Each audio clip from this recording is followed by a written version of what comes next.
Yo, how's it going? What's up, Raybot? AC Cup, how you guys doing? What's up? How's everybody doing?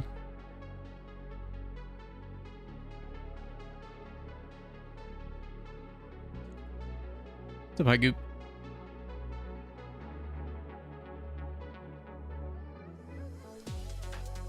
We good? Yeah, we surviving. How's your day going, man? It's crazy. Apparently, we've been a Twitch partner for 8 years today. 8 years. Wild times.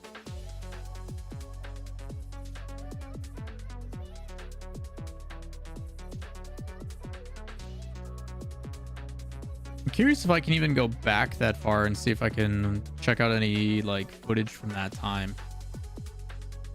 Like, I'm trying to think of the oldest thing I have on my video. Like, if I go into collections, clips, maybe, and I go by created 8 years ago.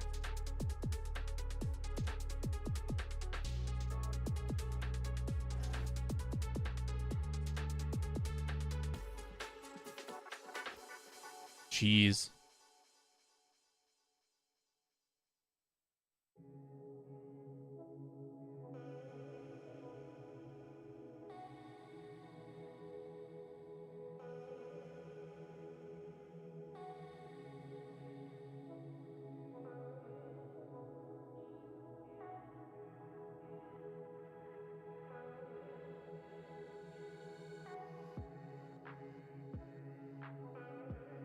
Gosh.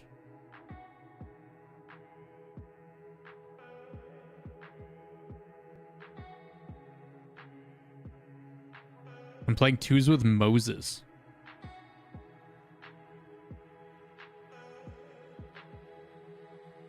Gosh, dude, look at this. The camera quality is garbage. It's my old apartment. You won't be able to see much, but like, the old camera quality is terrible. Moses, who used to play with Garrett and Turtle back on like Orbit or whatever it was, or Exodus or whatever the heck their team name was.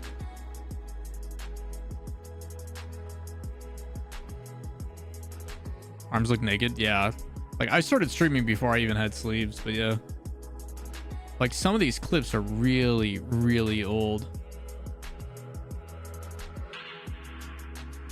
Like, also, what are these camera settings? God, I'm feathering my boost so much.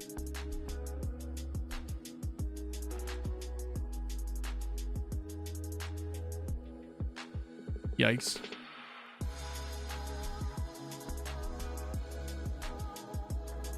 Apparently, I'm wearing a suit because I was at a wedding.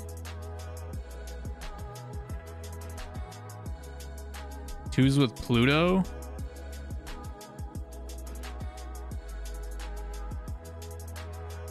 Camera got slightly better.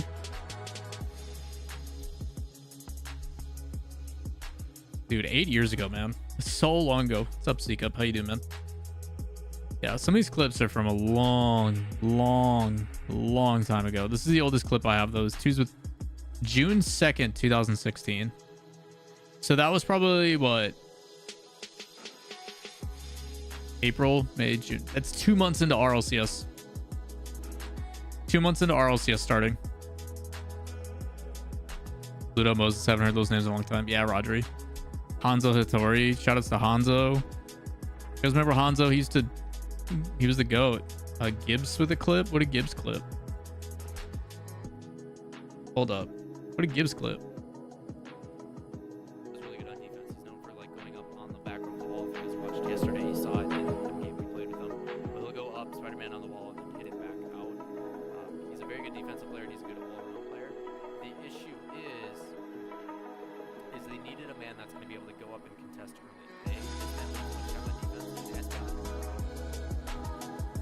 God.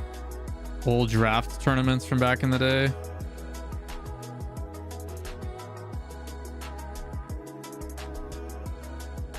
Zane Jackie, and who else did I play with?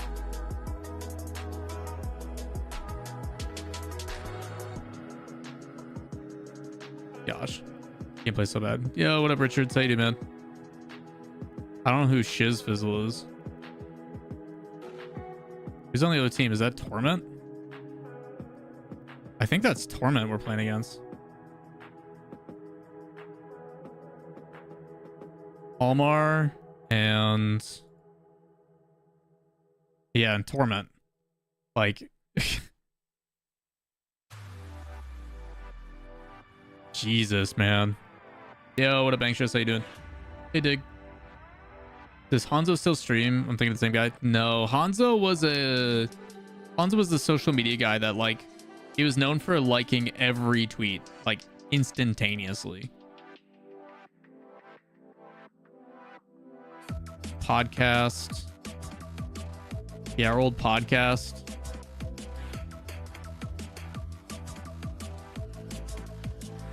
With Johnny. God.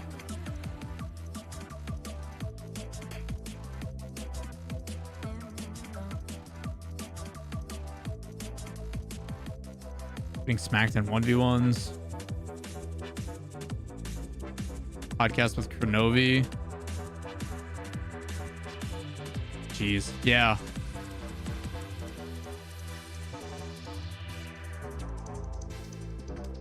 Steven, they're just kind of waiting on matchups for RLCS right now. They're trying to figure out what's next in the bracket. Let me pull it up.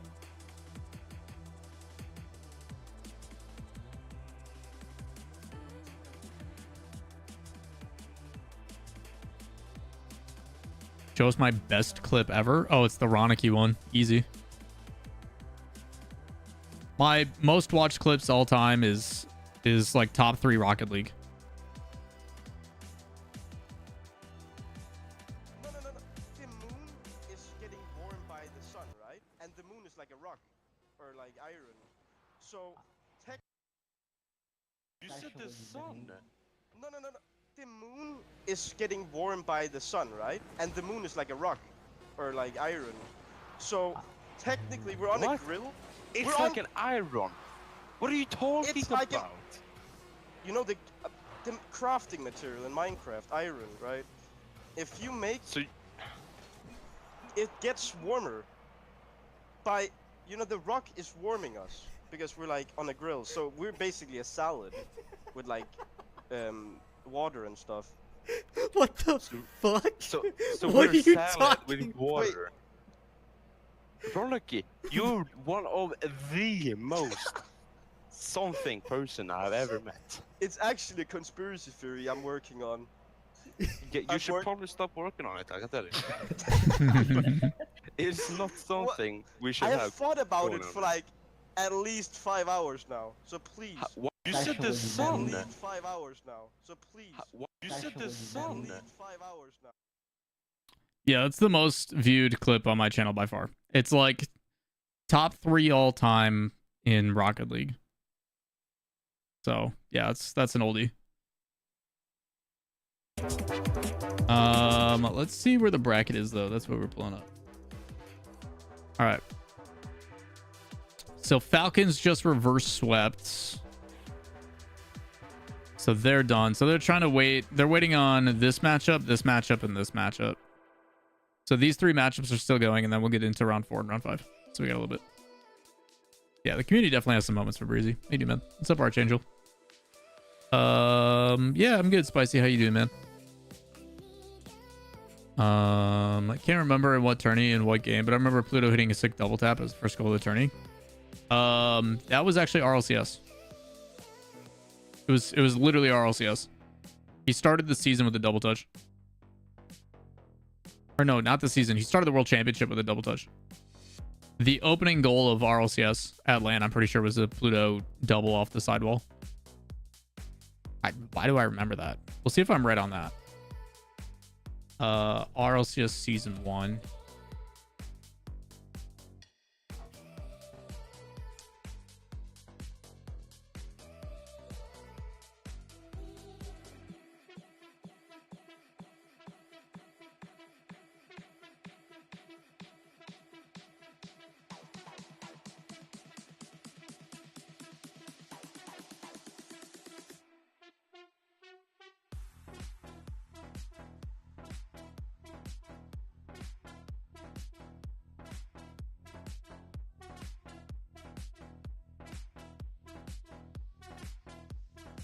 kidding. Greasy scores. Open that.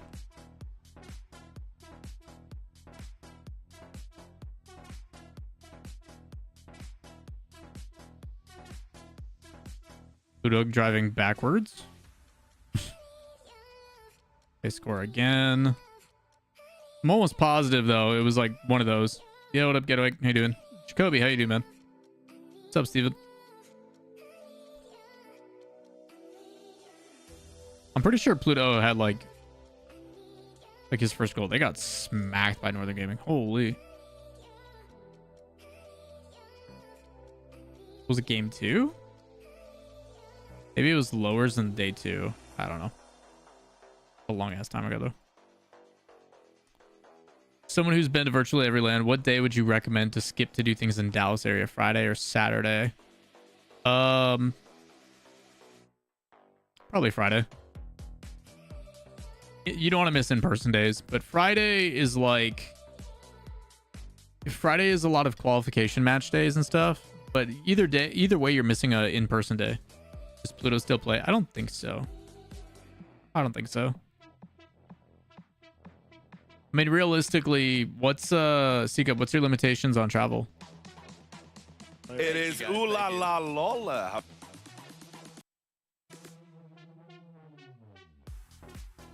Like, are you flying in Thursday and that's why you can, or what? Driving down Thursday morning and returning Monday. Gotcha. I mean, realistically, have you been to Dallas before?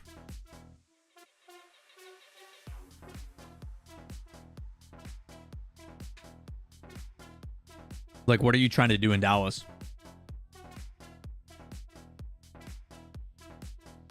That's the real question. Like, I've been to the airport. That's it. I mean, I'm not about to tell you, like, there's nothing to do, but, like, are you guys trying to go, like, a barbecue spot? Or, like, what are you guys trying to accomplish, you know? Also, Kev, I don't know why that notification didn't pop up, but I appreciate it, man. Thanks for the Prime sub. 7 months, dude. Welcome back. Good to have you.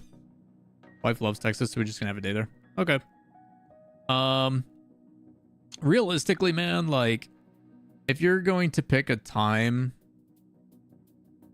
there's not really a, like, a bad time to do it. Like, I'm always about, if you're going to go to an RLC event, turn it into a vacation, you know? The matches only get more important as the weekend goes on. So definitely don't want to miss Sunday. Don't want to miss Saturday. So Friday is like, yeah, it's important because those are qualification matches, but like, just know Saturday, Sunday is going to be straight up like eliminations. So did that in Dusseldorf, was perfect. It's the way to do it, man. I mean, you kind of have to. Do you have an all-star RL roster with 2 subs, non-region specific? Is it balanced or an all-aggressive team? So Steven, if I was ever to build an all-star roster, I'm building a team around 1 player. I would never have a 5-person roster just because 2 subs don't do anything for me, because subs never play. So I would build it with 3 players. And if I was to do like a 5 staff, it would be coach, manager, like true manager, mental coach, and then 3 players. Staff to me is more important than the actual players nowadays, because most of the players are pretty damn good. So what watch party is this? Mina. We got Mina today, Subfield. Falcons just reverse swept the anything roster. And then we also saw, what was it? Team Rock put up a really good fight, I think, in their previous round against Bravado. Bravado swept. It was 5-4, 4-3, 3-2. It was all 1-goal games. So it was actually pretty hype. Team Rock's losing now, which is pretty rough. Season 1, only time a sub has won anything? No. Turbo won in Season 3 as well. Maestro had schooling, so Turbo stepped in, and then Turbo won 3 world championships in a row. Any eliminations take place before Friday at Worlds? I don't know the World schedule yet, unfortunately. If I had to guess, probably not. I assume they'll try to do as many qualification matches, whether it be elimination or promotion, on that Friday. I think Team Rock's got a ton of potential, Japin. The issue, though, is if they don't have like good staff support, I have some concerns. Visir,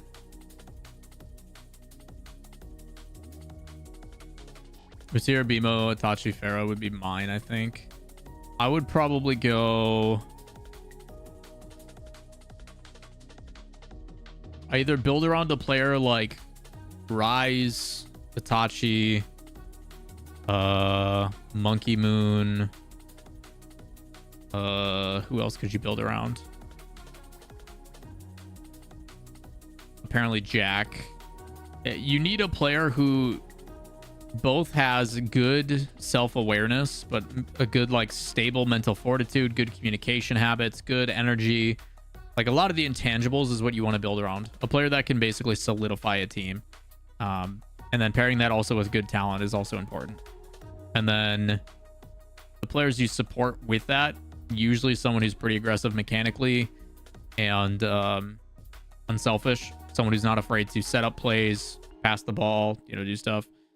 And then the third player is kind of a jack of all trades.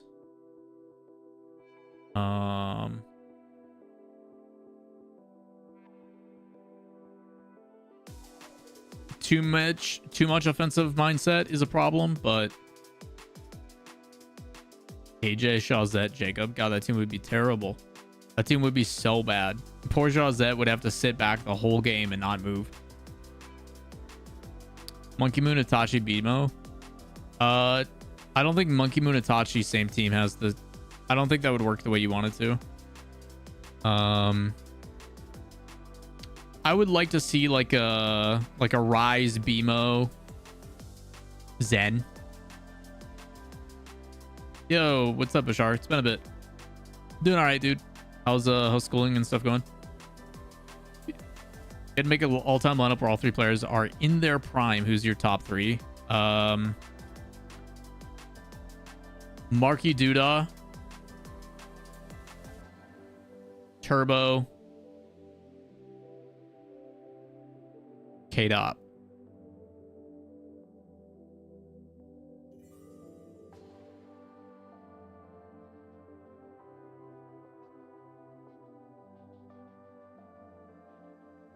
I think that just shows that I'm an old school guy. Marky Duda was very unexpected. Marky Duda was clearly like the best player in the world at one point, and it wasn't even fucking close. Like, Marky was a freak, dude. Finished my 5th year today. Only one more to go, and then I'm officially a doctor that treats people. Fuck yeah, Bashar. That's dope, dude. Congrats. Dude, people don't realize how good Marky was. Back in the day, Marky was like arguably one of the best players in the world. He was so good. Team with the best defense right now. G2's got a pretty damn good defense. Gentlemates has a really good defense. Vitality is up there. Probably G2 or one of the top dogs in the U. But that's also been crazy mix and mash. Falcons. I think Falcons over aggressive is a little too much. Same thing with Furia. I will say the Falcons do have a good defense though, for sure. Zen, Naopo, Bimo. I'll never put Naopo on a team. Everyone made fun of Turbo, or Turbo that Ice was just in the right spot all the time. As much as people want to give Turbo shit, like Turbo is arguably one of the best positional players in the world. See C9 making major. It's going to be tough, Steven. They've got a really, really good chance of it, but realistically, like, it's going to come down to that semifinal match. When do you think we'll see the first minor region land win? Bacon, I think you could see it in the next year or two. Like, if Mina keeps progressing with Falcons, like, that Falcons team is a goal away from making semis. And then once they get into semis, then who knows? Like, Falcons is right there. They're close.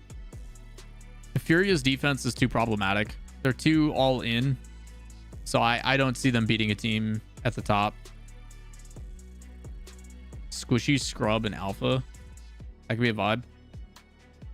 I'm just an old head, so I'm always going to go to the, like, if you want to talk peaks, you could talk like Justin, Turbo. Who would I pair with that?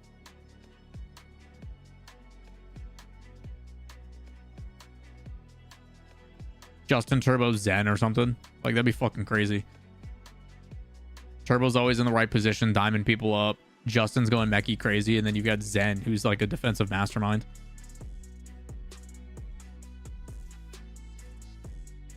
You know, you could do some real, like, there's some players that when you talk at their peak, there's so many good players, dude.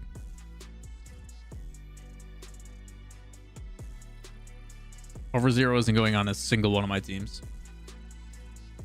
Over Zero was, let's call it what it was, hard carried by Kronovi. Hey, appreciate it, Darwin. Thanks, man. Was BDS an org before Season X? No, they were discombobulators. Favorite player, OAT. What's OAT? What's up, Shroom? How you doing, man? Of all time? Favorite player all time? I don't think I have a favorite player. Over Zero was a sub. Yeah, and then he got the starting role for the second split of Season 1, and then they shit the bed. And then Season 2 was terrible. Give me Over Zero in Classics. Oof. I miss Classics. Classics was a good dude. Sad Jr. was up there. Sad was up there. Sad's part of the like reason for the half flip. He saw Pashy doing something weird in Start PC and then recognized that he could experiment, and then the half flip was made. Same thing with like wave dashes and shit. The pros try to keep it secret, but then people started seeing that in replays and they're like, what the fuck is that? Favorite player is CJ, because it's funny as fuck. CJ's a good dude. Still think Sam takes a land before Mina. Really? I'm surprised by that. I think Mina's top team has a more complete understanding of the game versus Sam, where Sam is good and they've definitely gotten better on defense, but they still make some big mistakes. All right. Rounds are finally wrapped up, chat. We should have next rounds coming up soon.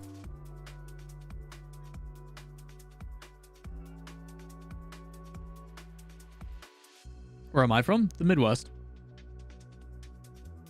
Do you think GG mate? I don't know if you're typing it like that on purpose, but it's Shopify. Shopify. Shopify. Shopify. Well, I did it wrong too. Shopify. There we go. Like that.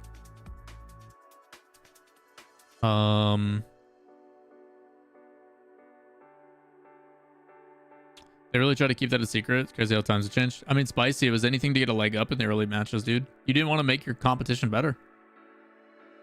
Strategies, things like that were kept close. You think the DDoS and hacker issue will get fixed anytime soon? As GC, I can't queue ones at all. Steven, usually what happens is they try to identify the issue and find a fix for it, and then they do a massive ban wave. Otherwise, it gives hackers a chance to adjust and make changes. So I think right now they're just trying to put in fixes in place, and then they'll do a massive wave at once. They did the same thing when bot lobbies were happening. Have I climbed this season? GC, I haven't played it all this season, really. I GC rewards and then cry in threes. Appreciate it, Prof. Thanks, buddy. Love Joe's personality, especially in interviews. The issue is I wish these guys would talk more, and sometimes it's on the interviewer and the questions that they ask, but I do wish that we got to see more elaborate conversations. It's why I like Jack so much. You know, Jack always gives a thoughtful answer. Alpha does a pretty damn good job. It's just a lot of these players get nervous on camera. So when we do get a more in-depth conversation, or a person like Farah, who is very articulate, Sathu, you know, Rise, like when you have people that are willing to speak and talk rather than the, you know, the one-word Andes, it's really nice. Looking forward to the Packers season. Dude, Bacon, I'm going to tell you one stat about the Packers. You ready? The Packers have 90 out of 91 players at their OTAs. 90 out of 91. And the only one who's missing is a rookie who has some personal family stuff going on. That's fucking insane.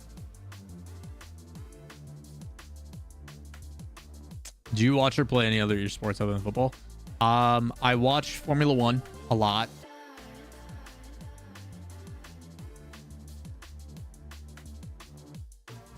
What's an OTA? It's basically the off-season training camps that aren't required to go to.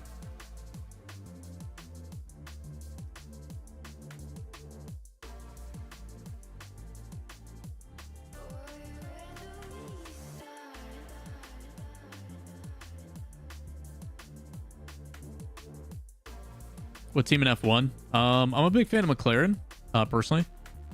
But OTAs are organized team activities, I think is what they're called. But basically any type of off-season program.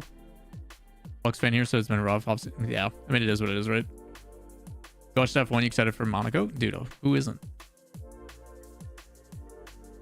This means they're hungry for... I mean, we got a young squad that's ready to play, that's all bought in, which is fucking crazy. Like, we have our team's average age is 25.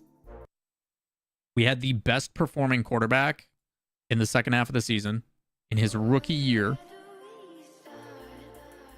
Like, we finally got what is supposedly supposed to be a better defense between Halfley and a new defensive coordinator, thank God. And we picked up Xavier McKinney. We drafted a lot. Like, yeah, Jordan Love. Like, we have 3 Hall of Fame quarterbacks in a row.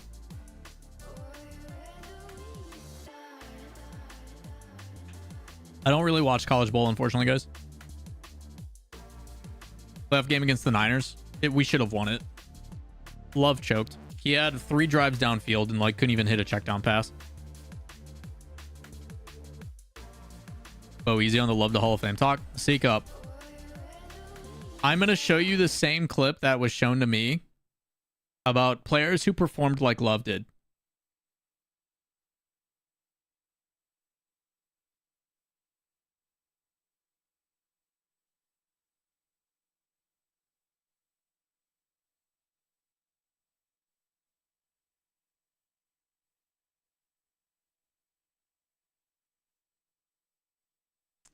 I'll see if I can find it. There's basically a clip. There's basically a clip that talk about like Jordan Love. Okay. In the second half of the season, he was first in passing touchdowns at 18. He was first in touchdowns at 20. First in passing yards at 2,238. And third in completions at 183. Now, when comparing those numbers, there is essentially 8 quarterbacks in the world in NFL history to do the same. And those players are Brady, Manning, Rodgers, and like a few others. And it's like, out of all the quarterbacks that they talk about that have also put up those types of performances, there is like maybe one that's not lived up to the expectations. So statistically speaking, it's like, yo, you found your guy. And like to see him do that in his rookie year is crazy. I really think Monaco's overrated. Barely any overtakes. I mean, Monaco is historic. Like Monaco, if you could go and sit on the yacht and stuff, you know you fucking would. The difficulty though with Monaco is like, yeah, it's very close. Like it's hard to do overtakes. It's hard to pass people. It's hard to, you know. What about Russell Wilson? I think Russell Wilson was in one of those conversations. But there's a lot of quarterbacks that he's compared to in the sense of like statistics. And it's like, it's an elite group. I think the difficulty is a lot of people see that Brady won 6 rings or whatever the fuck. And Mahomes is obviously trending in a really positive direction. But like the standard of which comparison's sake is like most quarterbacks don't win a Super Bowl, let alone 2. So, I don't know, man. Most pundits and stuff are saying like, yo, if the Packers don't win a Super Bowl within the next 5 years, we'll be shocked. So I think at this point we have the talent. It just comes down to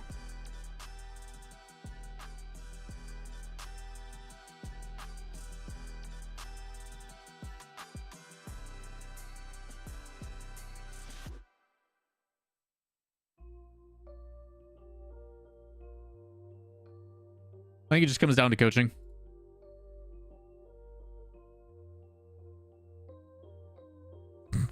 God damn it, it's like watch any NHL or NBA playoffs.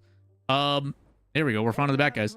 I don't really watch hockey. I do like Stanley Cup playoffs though. They're hype. NBA playoffs I've been tuning in here and there, but actively rooting against a team. That's about it. You watching the Olympics? I tune if it's on TV, I'll put it on. But I think strength of the NFC with the Lions and Finers is never gonna be easy. I think the NFC North is gonna be probably the second best division. Packers love from Appleton. Fuck yeah! What's up, Father Time? Shoutouts to Appleton, dude. Old stomping grounds. I was in like heart of Green Bay, so Appleton was like 20 minutes south. But you're for sure rooting against the Celtics? No. Appleton gang? How many of you are multiple of you guys from Appleton? I used to God, what was that bar down there? What was the arcade bar in Appleton? The Player 2 or something like that? From Madison? Nice. Madison's a great area. Should watch Florida Panthers series because they're a mean, hard-hitting team. Play a physical game. I'm always down for that. Yeah. I used to go to Player 2 every once in a while. With some friends. There was one time I went to Player 2 for like a friend's birthday or something like that and got recognized. And the dude couldn't even get his phone out of his pocket. He was so nervous to ask for a picture. Made me so fucking cool in front of my friends. Because we were meeting my friend's boyfriend for the first time. And he's like, well, what do you do? You know? And I'm like, oh, I work in this esports thing and I do this stuff or whatever. And he's like, oh, that's dope. And then literally 2 minutes later, this guy comes up and he's like, can I have a photo? And this dude was like 6'5". Nervous as hell. Really nice kid. But you don't love the Vikings? Fuck the Vikings, dude. I don't even think about the Vikings. Where am I living now? I'm in Minnesota.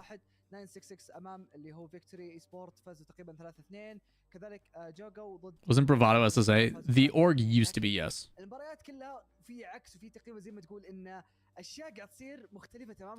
Should they just kick Rodgers off already, or is it a good move to keep him? For the Jets?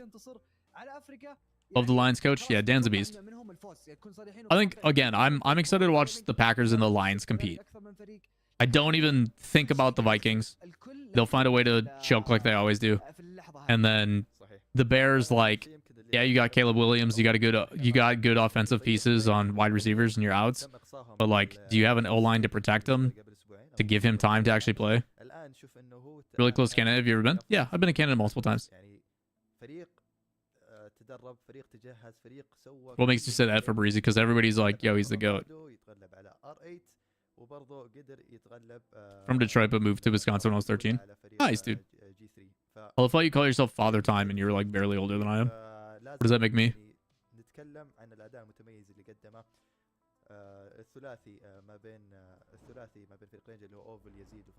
Yeah, I think, again, a lot of people harp on the Midwest, but I think the Midwest is easily one of the best places.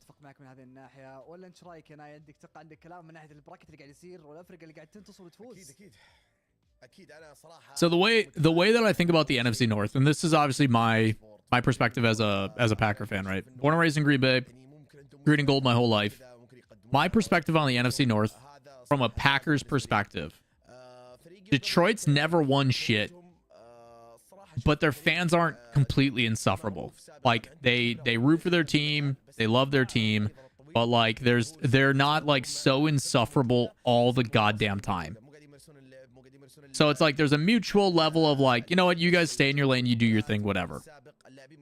And there's the Bears, and the Bears get respect because of the rivalry, the history, so on and so forth. Like the Packers and the Bears have a rivalry as to the old standings. But fuck the Bears, right? We care about the Bears and beating the Bears like that. And luckily, we've done that nonstop for the last, 20 years. But like, Packers-Bears rivalry is true. And then there's the Vikings, who we don't think about at all.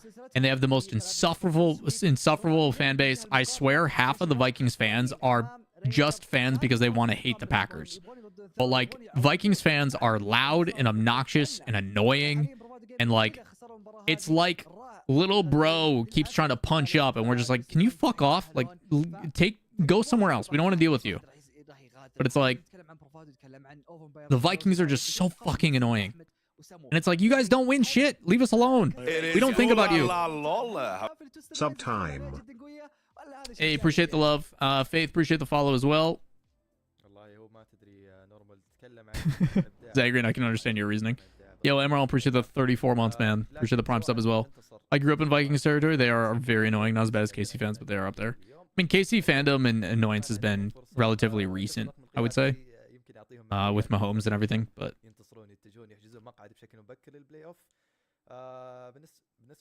Vikings, the Raiders fans in the Midwest, or the the Philly fans of the Midwest. Yeah.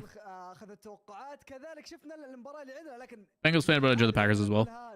Yeah, I don't think there's anything. Again, like there's some franchises where you're like, yo, like we see you guys once every 4 years, you know. All right, Bravado Twisted. This should be a good series, Matt. They picked a good one for main broadcast.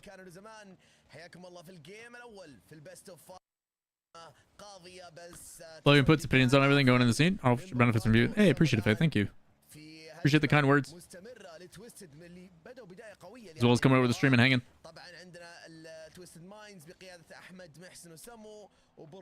Very much the meme of I don't think about you at all. Oh, yeah. Very much so about the Vikings. Hey, appreciate it. Got it. As much people want to be mad about the Rams, I'm actually really happy Stafford went and got his ring. Because Stafford was held back by Detroit for so fucking long. Great pass. Jesus. I'm honestly, it's probably gonna be Falcons Twisted at the major, yeah. Yeah, we're doing all right. Criteria for other regions to earn more spots. I mean, they've got to open up more spots in general. Like tournament only has 16, so you can't really earn more spots right now. Appreciate it, B. Pass interference call was brutal. It was, but did you guys see that they're trying to implement during the preseason a electronic first down line?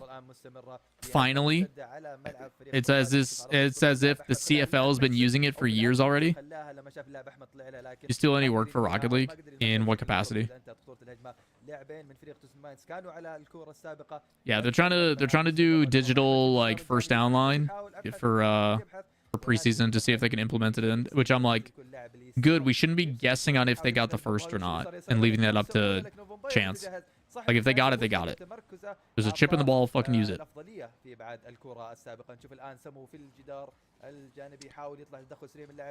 Penguin, they're not out yet, unfortunately. If they happen in time, we'll pull it up, but I don't have it yet. And I'm trying to be respectful of Adam Core. I'm not gonna pester him for it.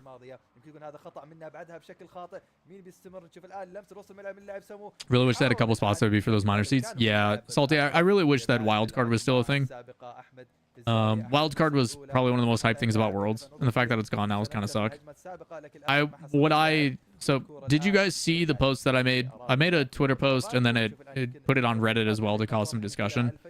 But I basically pitched what I think the ideal format would be for RLCS, assuming we don't have monetary limitations or whatever it is. Have I got my Worlds tickets yet? No. Been subbed to YouTube for a while. There's a new video and finally midday. So, hey, appreciate it, Faith. Thanks. Haven't seen the post? Go check out my Twitter or the subreddit. There's a new RLCS format. Like being an announcer. Beast, I do some casting here and there, but nothing official for like Psionics Epic. I haven't done anything official for Epic Psionics in, God, 4 years. Since 2018.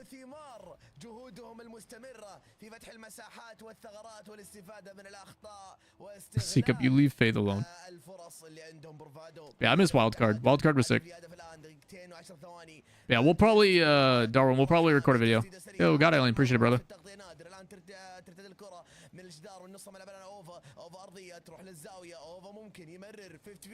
Love watching me in NRL. It's a lot better than people want to give it credit. 2018 is 6 years ago. Was it really 6 years already? Holy fuck. Has it been 6 years? That doesn't make sense. When was RLCS Season 8? Hold on. I'll tell you the last time I did an RLCS specific thing. 2019. Okay. 5 years ago. It'll be December 15th, 2019 was my last official RLCS involvement. Season 8 World Championship. I've done sponsors. I've done like partnered streams with them where like I've put on a tournament that they've sponsored. But when it comes to like official broadcasting, hosting and stuff for Rocket League, with Epic and stuff, it's been 5 years, which is crazy.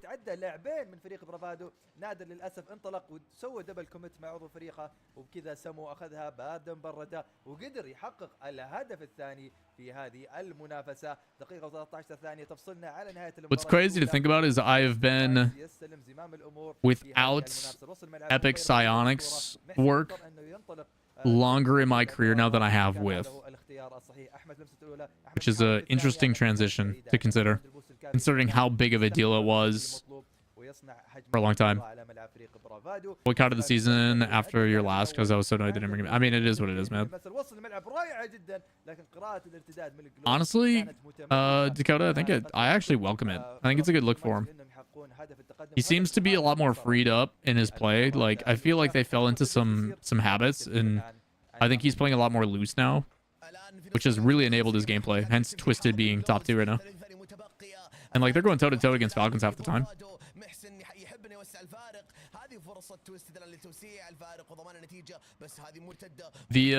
So the first season back, RLCS 9, the first day of the broadcast, like, we did a watch party for it, and everybody in chat, like, everybody spammed this snack to bring Lawler back with like Dorito chips as the like emoji for the copy paste. And then servers went down, and then everybody came to my stream and was like, why did you DDoS the stream? What are you doing? And I'm like, why would I DDoS the one thing I'm trying to watch right now? If you were offered a seat back on the broadcast, would you take it? Assuming the pay is good and everything else, I would consider it. Bashar, but that's with any, like, I've worked for clients that I can't fucking stand. I've worked with casters I can't fucking stand. But my job is to be professional and do the best of my abilities. So like, you entertain every idea as long as it makes sense for you to do it.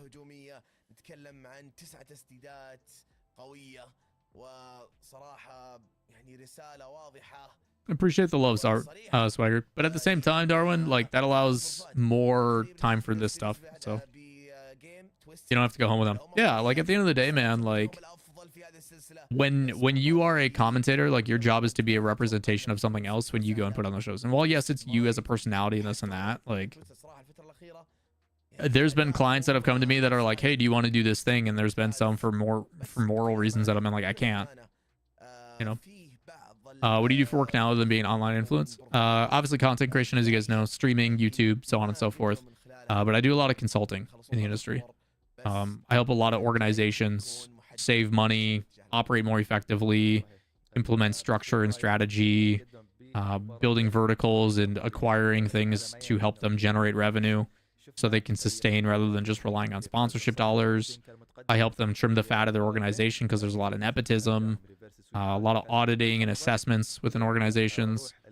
And then we're trying to get back into a little bit tournament organizing. There's a couple tournaments I want to run.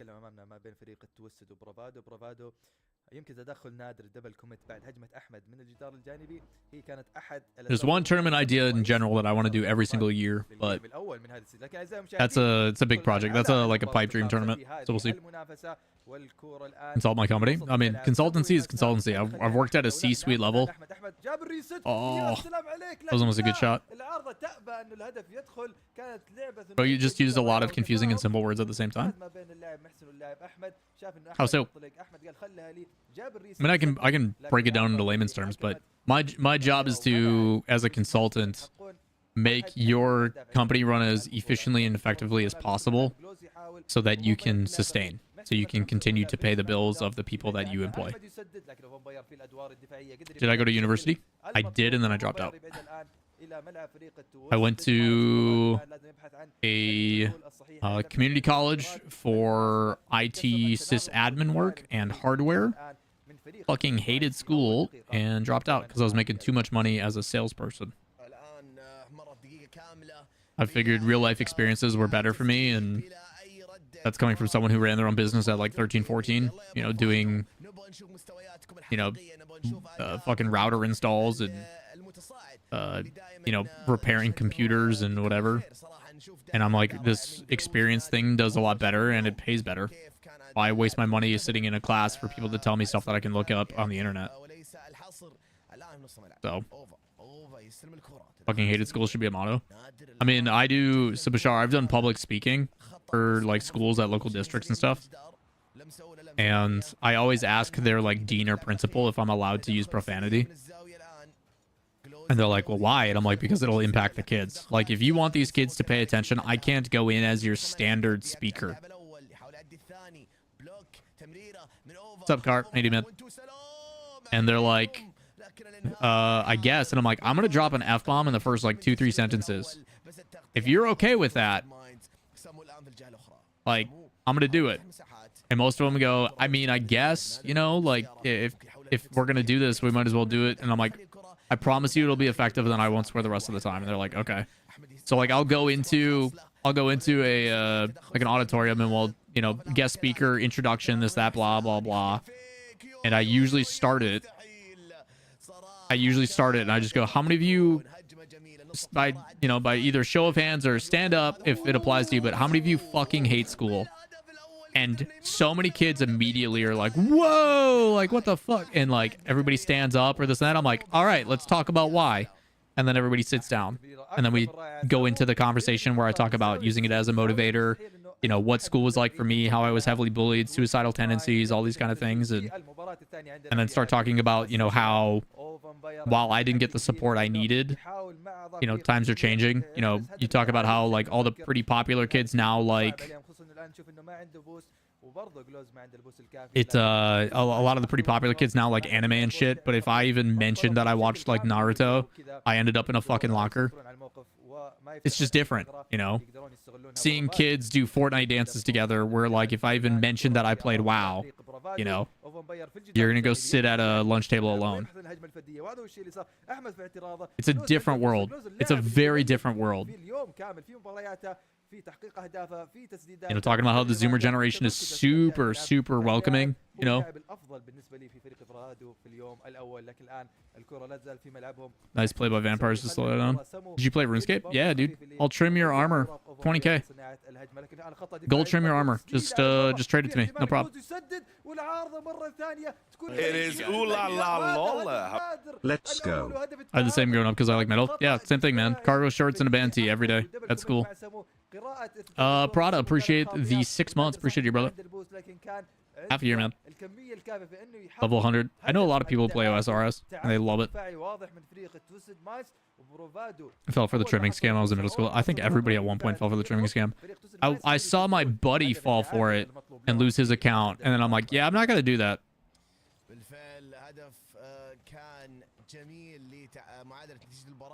Sounds like a conversation, not a lecture. I mean, it has to be, right? Like, if you want to actually get through to kids, it has to be a conversation. It can't be you lecturing them. They're never going to listen to you. And, like, I'm lucky that I, like, let's call it what it is, chat. I don't look like your stereotypical nerd. The mentality of what a nerd is, you know, doesn't have sleeves.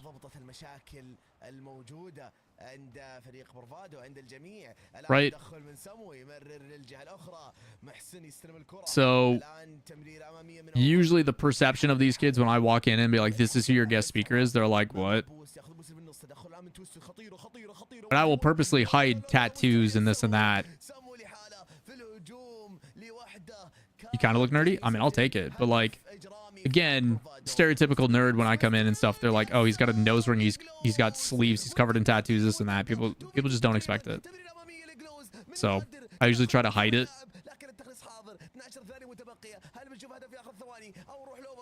Do you speak more middle or high school? I prefer high school because high schools usually have a little bit better questions. They're a little bit more developed and dealing with more real life things. They also respond better to the harsh love. So like, there's been the like, there's a lot of questions that deal with like, hey, I think I'm really good at this video game and I want to go and pursue it as a career, as a hobby. Those kids tend to respond better with questions of me being like, realistically, you're never going to make it. You're never going to get past. You're never going to like give up now. And then you pause and there's like this shock and awe of like, well, what the fuck, guy? And I'm like, if me telling you that is enough to deter you, then you don't have the ambition or the drive to make it, because it is going to be cutthroat. There's going to be someone else out there who may be with a better personality, or they may be better at the game than you. They might, you know, they might be working harder. You don't know. So you can't let those deterrents be the thing that makes you stop. So high school kids usually react to those types of like really raw, direct type of messages than middle schoolers. Middle schoolers just are too young to grasp like real life shit. It doesn't impact them as much as you would like it to. But I think the middle schoolers come in with a very different approach, which is why I like it. Like middle schoolers are cool to talk to because they have so much capability to be molded. Like they're barely people. Like let's call it what it is. If you're like 12, 13, you're not even a person yet. تمريرة خلفية لكن ترتد من الزاوية الآن مباراة حامية مستمرة معنا بالأوفر تايم محسن الآن في تخليص الزاوية الأخرى. Like that's not meant to be mean and stuff. It's just like you're a kid, you know, like you do what mommy daddy tell you and that's fine. Like we were all there. Take it. Almost. Hey, appreciate it, Wendy. How are you? Yeah, you're like 50% of your quota of person, you know? You still have yet to have a personality. You just do the same thing all your surroundings are, you know? And eventually we are a product of our surroundings, but still. A lot of high schools struggle with real life shit as well, but I know what you mean. Yeah, and they definitely do, right? Which is why I think it's a little bit different, you know? Their experiences at home, what they're going through, stuff like that. That shapes and molds you versus like a 12, 13-year-old that's pretty sheltered compared to all those things. You know, and by all means, there's definitely some middle schoolers that have seen and gone through some really hard times. I did a middle school speech for like inner city kids in Brooklyn, and that was a very cool experience because that teacher just gave a fuck. Like their teacher that set it all up just really fucking cared. That even thinking about it, that conversation makes me like teary-eyed.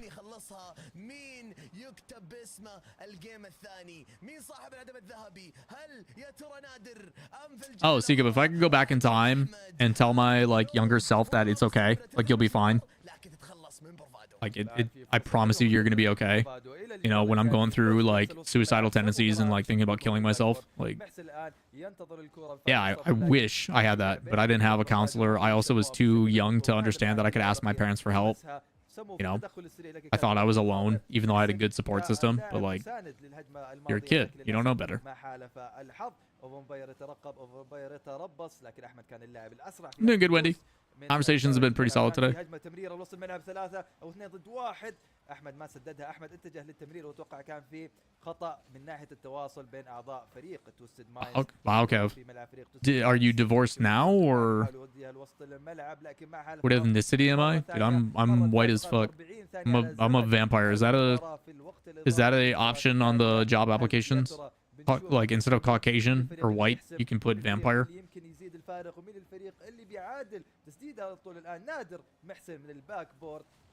Porcelain, is that an option? Chat, I'm gonna let you guys in on a secret. I'm cheating, okay? I have lights that have a color. This is what it looks like if I just go medium color scale.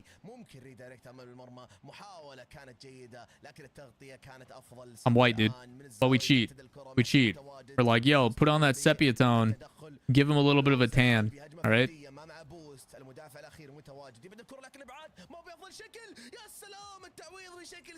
Yeah.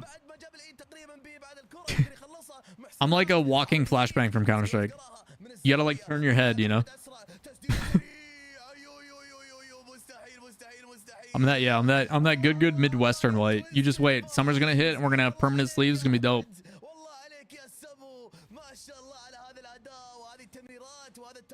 Yeah, forget straight out of Compton, straight out of Appleton. You know, like you guys are saying. People will be like, what the fuck does that mean?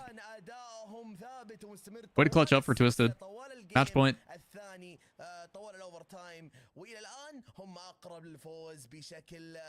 In contrast to that, I do get really tan. It takes a while. It takes like a good like 4 or 5 burning sessions. But I do get really tan and I can prove it. Hold up. I think you guys have probably seen this photo. Let me find childhood Adam being tan back when he used to go touch grass regularly. عن اللمسة اللاعب. كانت لمسة قاتلة في There's زاوية a ما tan كان version of me. متوقع انها بتتجه لهذاك الاتجاه وما كان Not photoshopped, promise. إنقاذها. لما نشوف الإحصائيات أحمد تميز بأسيستين. هو كان Video ideas, since people love predictions, who makes a land in every region. The issue is every, like, we can do, so I'll do a power rankings and a tier list. Now your room just looks really white. I mean, it is. I've thought about painting the wall behind me. Where's a photo of your boy Tan?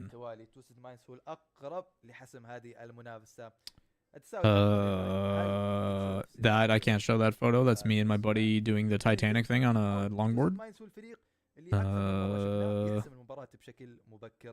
هذا التساؤل صعب اننا نجاوب عليه. برافادو قدم مستوى جدا عالي، لكن توسد ماينز الان مستوى ثابت ومستوى متميز، وهو الفريق الافضل في هذه المنافسه. That's me with long shaggy hair. Gross. Are all my photos gone? على الطاولة فأنا أتفق أن التساؤل فعلا يعني صعب أن نتوقع ونحكم فيه، بس أكيد الأفضلية لتويستد مايند بحكم الأداء اللي قاعد يقدمونه بهذه السلسلة الآن، ولا غلطة ما شاء الله عليهم. تتكلم عن، حتى لو جيت تتكلم عن اللاعب أحمد ما شاء الله تبارك الرحمن. What's up? Come here, guard. We want to see the Titanic. No. Maybe for another $10. Appreciate the dono, man. Thanks for the bits. كان المجهود اللي قدمه الدفاعي 5 سيفز، صناعات للأهداف. There's a specific picture I'm thinking of us outside in my front yard. And I'm tan as shit. For us like sitting around a fire up north.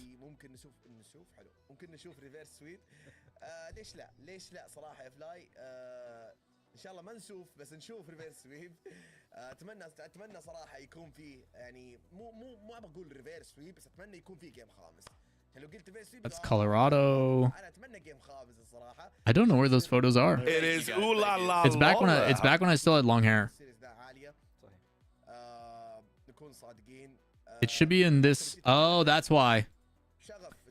That's why I can't find them, because the person who took them and I are no longer friends. Because she's not nice.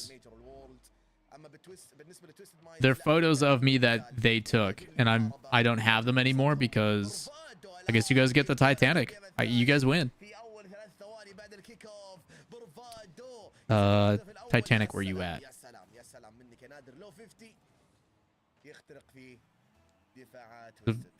برافادو هو الفريق اللي افتتح التسجيل. هدف متميز من اللاعب نادر، اخذ اللو 50 زي ما قال نايوس، وهو في هذا المناسبة. برافادو لسه ما طلعوا من مجريات المباراة. التايم اوت الان، التايم اوت بوف قدر يفيدهم وقدر يعطيهم الافضليه في بدايه المنافسه. لكن احمد ما كان يتوقعها بهذا الشكل، فكانت بعيده عنه. نشوف الان محسن في الجدار الجانبي ايش بيصير، في عنده لمسه ثانيه لوسط الملعب، لكن من الناحيه الدفاعيه متواجد في الباك بورد، متواجد في الدخول السريع سواء كان في وسط الملعب او في اطراف ملعبه، فهو الافضل. It's very old, but yeah, here you go. في هذا الفريق. نشوف الان خطا دفاعي، تسديده من لاعب نادر وسط الملعب، موبايل لازم يرجع لها ويسوي كات، لكن خلاها للاعب. It's hard to see because image quality is from like probably a Razr flip phone, but like I'm very tan. المستمره نشوف انه سمو ما عنده ولا ذره من البوست، محسن ما عنده البوست الكافي، احمد عنده النص، وهذا هو هدف فامباير. I am very tan. السيطره الكامله على البوست. Shout out Razr flip phones. Yeah. Good times, chat. وبرضه البمب من اللاعب نادر اللي حرم حتى اي فرصه من توسد ماينز في محاوله ابعاد. Did you do an RLCS decal tier list this year? I don't. I don't know if I did a tier list, but we did go over like our top 5. Yeah. I can get tan. I can get really tan. It just takes me a while to get there.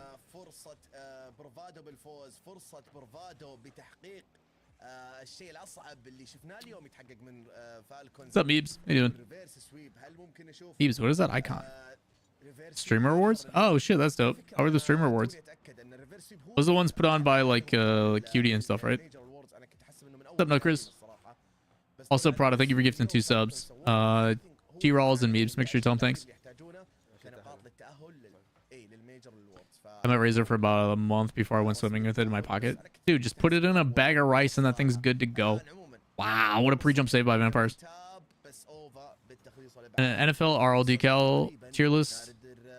Dude, you just know that Green Bay is going to be S tier and everything else is going to be dog water, right? It'll be like everything is D tier and then the other teams in the NFC North are like F tier. That's basically all it would be. But like all these teams suck ass. The rest of these I don't think about. That's what the D stands for. Don't think about it.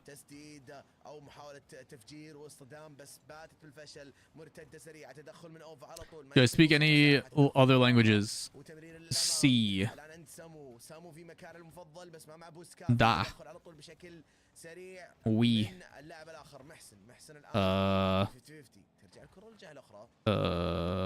What else? Trying to think of how to say yes in other languages.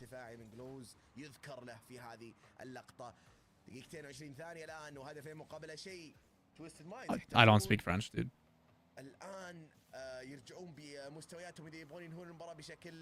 This is upper or lower. This is round 4. This is round 4 of Swiss.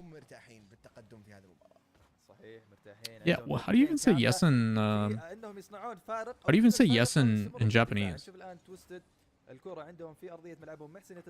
Why do I not know that? I do know that.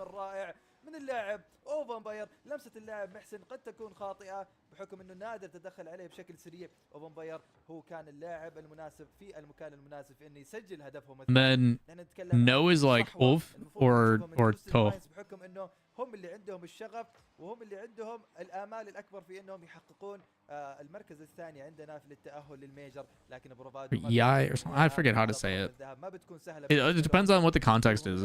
Shit's crazy, man. محسن يفجر اللاعب الاخير ما هو في الادوار الدفاعيه.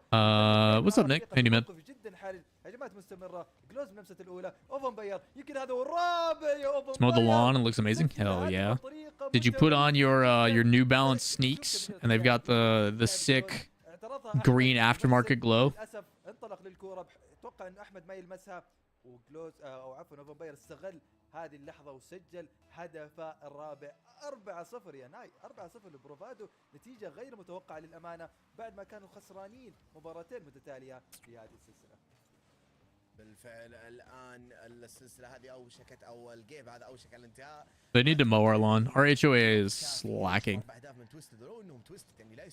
Nice break check, Nader. And Bravado with a turnaround here in game 3. God damn. I'm sick and home. Hey man, enjoy some time to relax, hopefully. Hopefully you don't have school or work or any of that kind of stuff. And you can just hang out and rest up. Eat some soup, you know. Keep it chill. لتوسيع الفارق لاحظ بريجم من اوفا مرعب. تراجع بشكل سريع جلوز الان. محسن طول تمريره اماميه. 9 more problems. Why would anyone say yes to that? What does that even need to be brought up? Of course. It is ooh la la Lawler. Ooh, almost.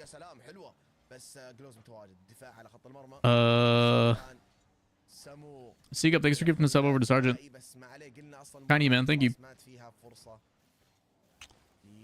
Anyone else think it's pretty cool when RLCS players show up on Lawler stream notifications on the bottom of the screen? Fanboy over here? Oh, you're talking to my friends list?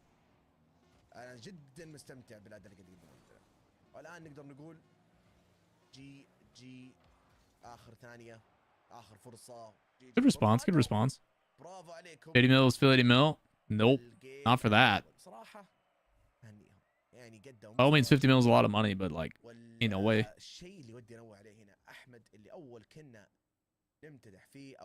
My soul is not for sale, dude. ونزكيه في اداء اكثر من رائع.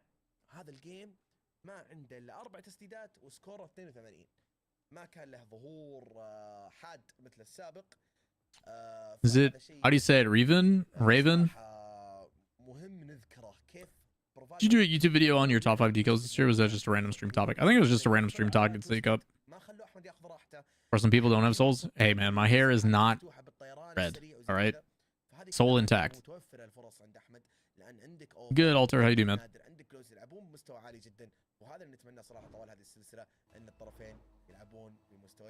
Take offense to that. Oh shit.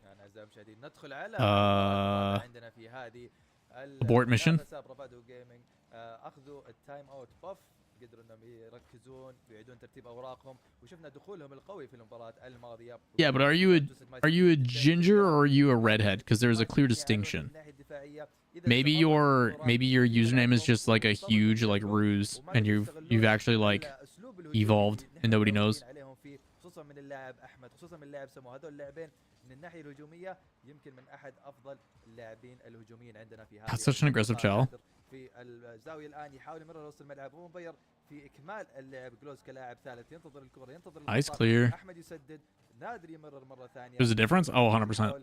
يعطي بمب للاعب محسن، لكن كان بعيد كل البعد عنه، وكان ما يقدر حتى يلمسه او يعيق لمسته للكره الماضيه. نشوف الان الكره تسديده على المرمى، تويست. Damn, they snipe it. الهدف الاول في هذه المنافسه محسن. You're the best player I've ever seen. I always watch your streams. Thank you.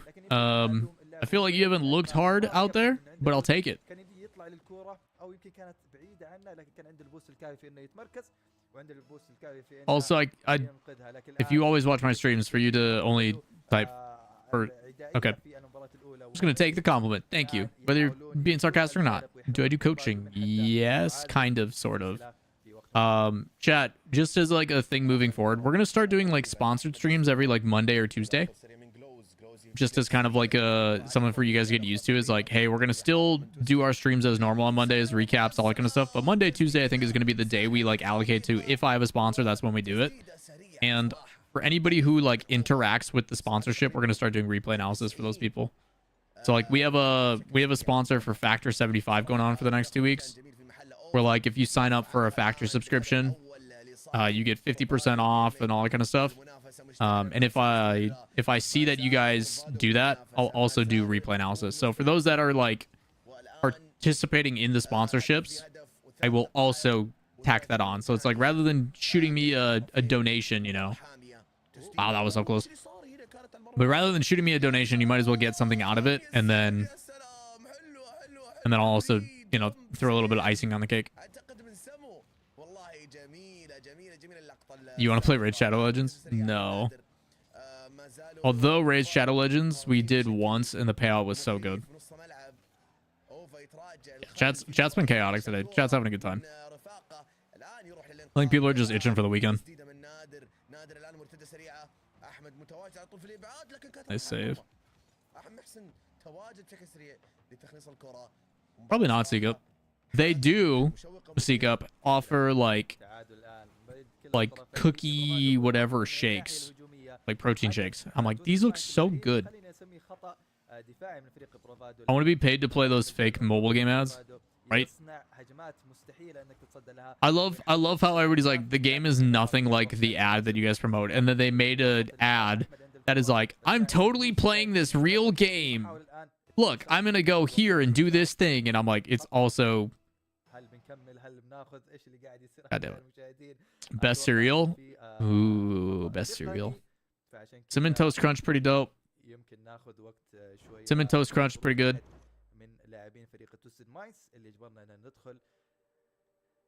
Special K, Berry goes pretty hard too. This is gonna be the most old man answer you're gonna hear today, but Raisin Bran Crunch, because they basically take Raisin Bran and make it crunchy with a bunch of sugar, is so fucking good. Captain Crunch berries are good if you can deal with the mouth trauma. Dude, that shit rips your mouth up. Yeah. Special K is so good, dude. But Cinnamon Toast Crunch is up there. Quisp. God, I haven't had Quisp in forever. Raisin Bran Crunch is so good. It really is. Lucky Charms is pretty dope. I mean, these are very American, but they're just pure sugar. But Raisin Bran Crunch is low-key so underrated. That's like a top 5 cereal. Raisin Bran Crunch is so good. It basically put glaze on the like flakes, and you're like, why is this so good? Cocoa Pebbles, top tier, because the after milk is basically chalky milk. Cocoa Pebbles over Fruity Pebbles.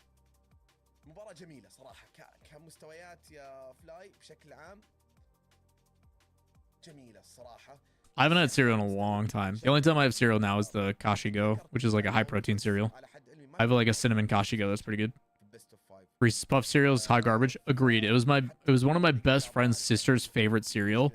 And she's like, don't take my cereal in the morning. I'm like, I fucking won't. That shit's trash. I love Reese's peanut butter cups, but I am not touching that cereal. I remember when they made, what was it, Cookie Crisp, where it was just like hard cookies. Honeycombs? Oh, honeycombs were so good. Oh, honeycombs milk. Oh, I can't do cereal anymore. I eat the whole box. Me too. Like, if it was up to me, I would just open the box and then just pour milk and like eat from that. Cookie Crisp is so bad. It's just stale shit manufactured cookies with milk. And you're like, well, yeah, Lucky Charms is good though.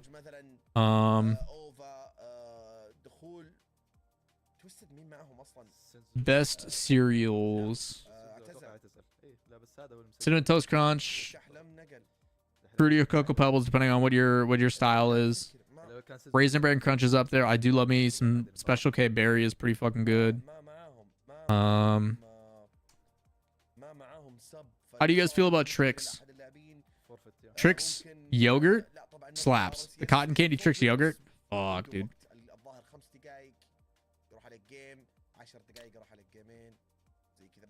Apple Jacks. نبعد عن التشاؤم. الفريقين راجعين الان ونقول بسم الله الرحمن الرحيم. هدف دقيقتين و25 ثانيه والمباراه حماسيه. نستكمل معكم الاحداث. Dude, I'm a kid at heart, Archangel. I'm not growing up. احمد محسن السمو امام جلوز. نادر اوفا. يا سلام مستحيل كيف حشر الكره عند المرمى. بس مع ذلك بروفادو صلابتهم الدفاعيه صراحه تدرس. Chat, I'm gonna tell you all. كلهم كانوا متواجدين في نفس المكان. نفس اللقطة كانوا مع بعض. الآن خطيرة سمو الحالة بهجمة فردية خطيرة. يو الدمو فتح مساحات. الدمو سوى عمايلة. الدمو صناعة جميلة من اللاعب محسن. يا سلام يا محسن. يا سلام يا محسن. سمو أخذ راحته بهذا الهدف بعد ما محسن. Hey chat, I want to provide you with a thing that allows you to get banned. Go away. Hey chat, we want to magically inflate your viewership, so pay us, please. I swear we're better than everybody else. It's against terms of service, and it's also scummy as shit. Go away. Hey, I appreciate it, Phoenix. How you doing, brother?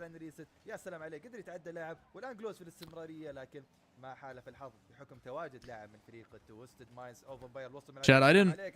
How many? Okay, now that chat, obviously most of us are more than enough to be adults and pay our own bills and buy our own groceries and shit in this community. But like, you ever like reflect back on the shit you asked your parents for and then realize why they didn't get it was because it's so fucking expensive? Like, you don't realize how expensive like toaster strudels and fucking beef jerky and shit are until you have to buy it yourself. Mom, why don't we always have Oreos? Because a pack of Oreos is $6. That's why. And you're gonna eat that in one sitting? Fuck you. Wow, bravado. Like, groceries are so fucking expensive. But they're so yummy, Swagger. محسن بعض اصابع الندم اذا خسروا في هذه المنافسه. كان عنده المرمى من العارضه الى العارضه الاخرى في انه يسجل هدف الانتصار، لكن الان يحصل نفسهم متعادلين في اخر نتيجه. Yeah, that's the issue is like now oh yeah, the bag cereals, the big ass bulk ones. Hey man, some of those are good. I just buy the fancy schmancy organic protein ones, so my cereal is like stupid expensive. Moved out like 8 years ago and was slapped with the reality of how expensive that is. Yeah, it hits you pretty quick.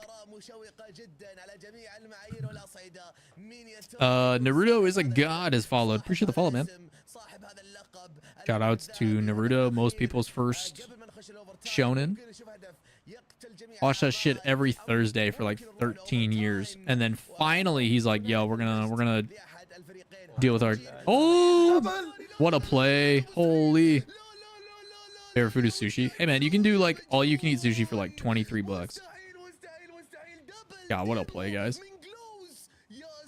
This might go to 5.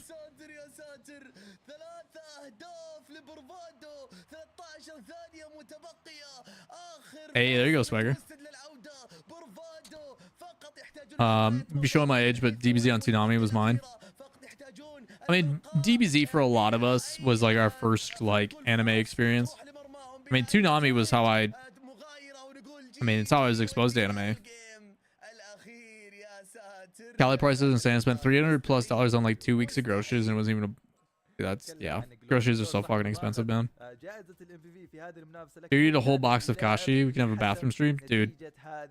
Pain. DBZ and Ronin Warriors. DBZ was probably my first like true shonen, but I mean I grew up watching like anybody who's been on the stream knows my favorite anime all time is Fooly Cooly, and that's Toonami's to blame. Late night Toonami is Fooly Cooly in a nutshell. Hey, appreciate it, Nathan. How you doing, man? I love pasta. Italian food is my go-to. So good. Love Italian food. Pasta, pizza, all that shit. Send me into a coma.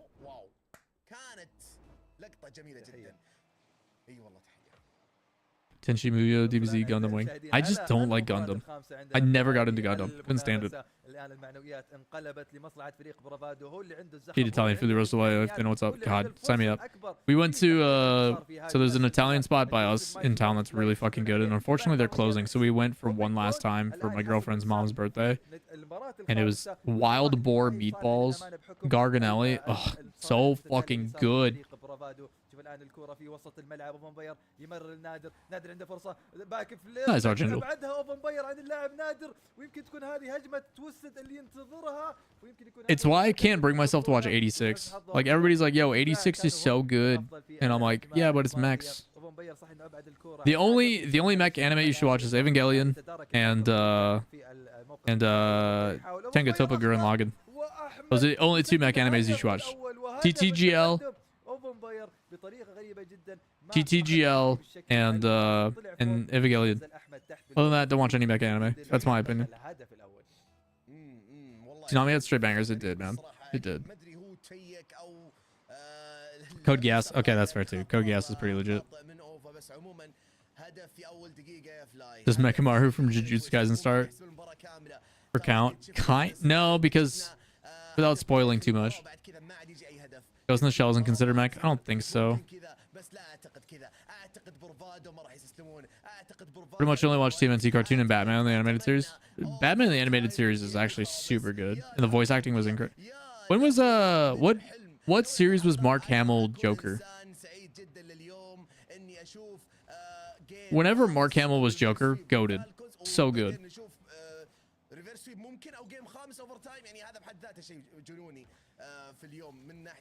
Kamiga kills like Max. I mean, technically.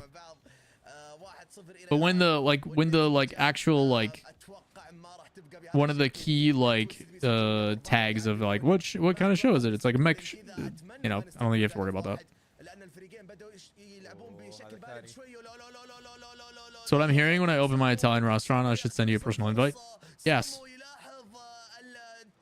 Yes, gladly, Nick. I will gladly bring me and my girlfriend, and we will come and eat at one of everything. And I won't be. You'll have to roll me out of there or get a wheelbarrow, but I will gladly try all the food. You can fly me out on your private jet because you're gonna be some big fancy chef. And then I can finally live my dream of being a taste tester. We've been watching like Next Top Chef and Next Level Chef and all that kind of shit lately. And woo, another break check. Good job, Twisted. Twisted has been in a lot of big moments and clutched up in the end. Fire Force was the most fire anime to be forgotten. Shady, isn't it coming back? I'm so ready for season 3. Season 3 is supposed to be hype as shit. He finally got his like breathing shit going down. I can't wait.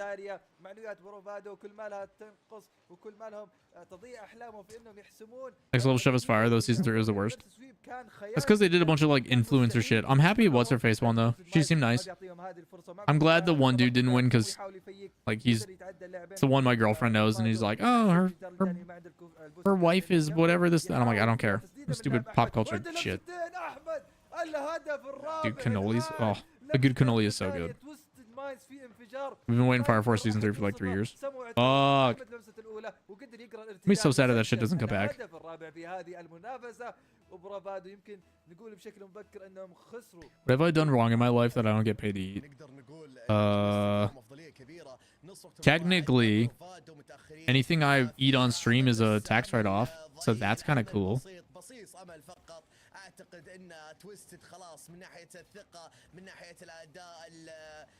Back in my old apartment, you guys used to see me eat breakfast on stream every day when I was like bulking.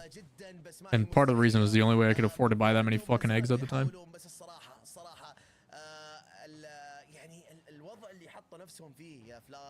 I mean, at the end of the day, man, Hell's Kitchen is a different vibe because it's like just Gordon yelling at people, telling them they're fucking idiot sandwiches for views, which in itself is pretty entertaining. But oh, Black Clover, I didn't like Black Clover. I thought the tail end of Black Clover became super fucking mid. I think it started okay, like when Asta was getting his like Remor and stuff, and like the power spike was pretty solid, but the fights got really shit quality, and like I just couldn't get into Black Clover at the tail end. I finished it because my viewers were getting mad at me for not finishing it. Turns out I quit like 15 episodes before the end, but like the whole like Angel fucking Guardian arc or whatever was so boring.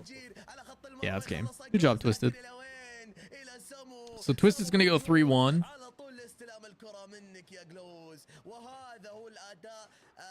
اللي نشوفه من تويستد هذا هو الاداء المتوقع من تويستد كالعاده ما شاء الله تبارك الرحمن فريق المرشح للتاهل برفقه فالكونز الان يتاهل من خلال هذه المباراه للتوب 8 وحظ اوفر لبرفادو نقدر نقول صراحه برفادو The worst cooks in America? What's that show?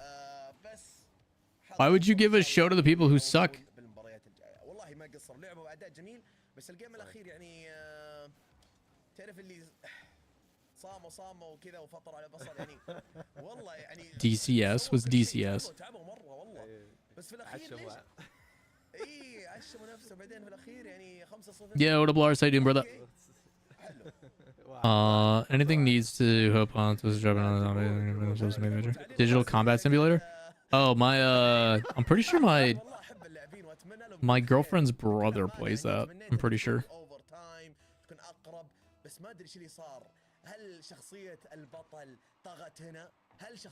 But he also like flies helicopters and works in the army, and he's like military background and stuff. But he used to do helicopter border patrol. Summertime rendering. Oh, you'll love it, dude. It's so good. Summertime rendering definitely struggles with the whole like, but wait, there's more every single time. But yeah, summertime rendering is super good. That was a hidden gem a couple seasons ago. They just bring in like the worst cooks around America to compete and go on 2 teams to get coached to see which one is the best at the end when there's only one left.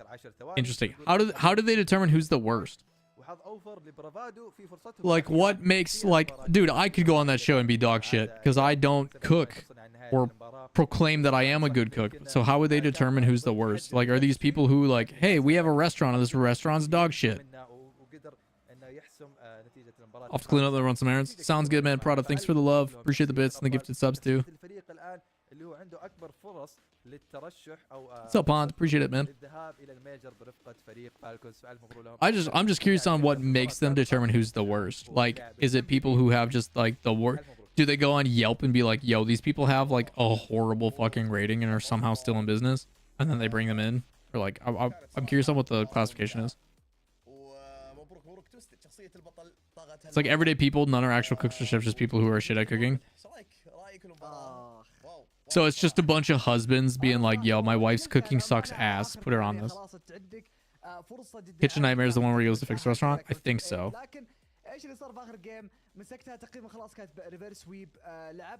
There's a lot of shows like that, like Bar Rescue and whatnot. You knew a power ranking list before that? Yeah, probably JJ. Over here having to get my tires changed. Yeah, just in case, because of the fact that my car is 15-inch tires because the pressure on front. Dude, it's insane, Phoenix. So husband and wives are like, yo, my spouse sucks dick at cooking. I'm gonna put her, after telling that to her on a TV show. I don't think that's good for marriage. 3 مقاعد حاليا تنتظر في التوب 8 لكن خلونا نشوف البراكت والجدول البطولة لهذا اليوم واليوم الأول في السويس ستيج عشان نعرف تقريبا أكثر وش صار بالضبط في الافريقيا اللي تواجدت معنا من التوب 8 وش صار بالضبط في البراكت، مين اللي فاز مين اللي ما فاز. لكن Whether it's with the best intentions or not, it's still pretty yikes. It's probably not a good idea. اللي عطت مستوياتها Round 5. بالسوس هذا وفي اليوم الاول Int G3 Viz are out, so Team Rock is still alive. النهايه لبعض الافرقاء، ولكن Bravado انا and قاعد اشوف اسامي جديده ما زالت مستمره ترى. انا اتفق معك الصدق. انا اللي برضو صادمني ما شاء الله رينجر. so there is 0 game differential. ما ادري انا شخصيا منصدم من ذا الشيء الان ما شاء الله عليهم، واهنيهم على هذا التاهل. كان كسيد ثاني ممكن المفروض Bravado Atlantic. حسن حظهم مره ممتاز، بيقابلون السابع وفالكوز بيقابلون الثامن سبادا، وبيقابلون تويستد. خلاص هذا الشيء مضمون بالنسبه للبراكت. بس فعلا في كان صدمات معنا، في مفاجآت. ومباريات صراحه اليوم جميله. صحيح مباريات جدا رائعه، مباريات جدا متميزه. Oh, they're just random people who are really bad and most go together because they suck, and that's actually fucking hilarious. What's it called again, Sergeant Payne? We're watching Dark Matter and Shogun right now. Dark Matter's been pretty dope. It's on Apple TV. اتوقع ان احنا جاهزين للبريك ولا ايش رايك نور؟ Character in Gintama that cooks so bad, and it's like noxious fumes and dead animals in the bottle every time. It's never not funny. Archangel, it's the same thing as what's her face in Reincarnated as a Slime.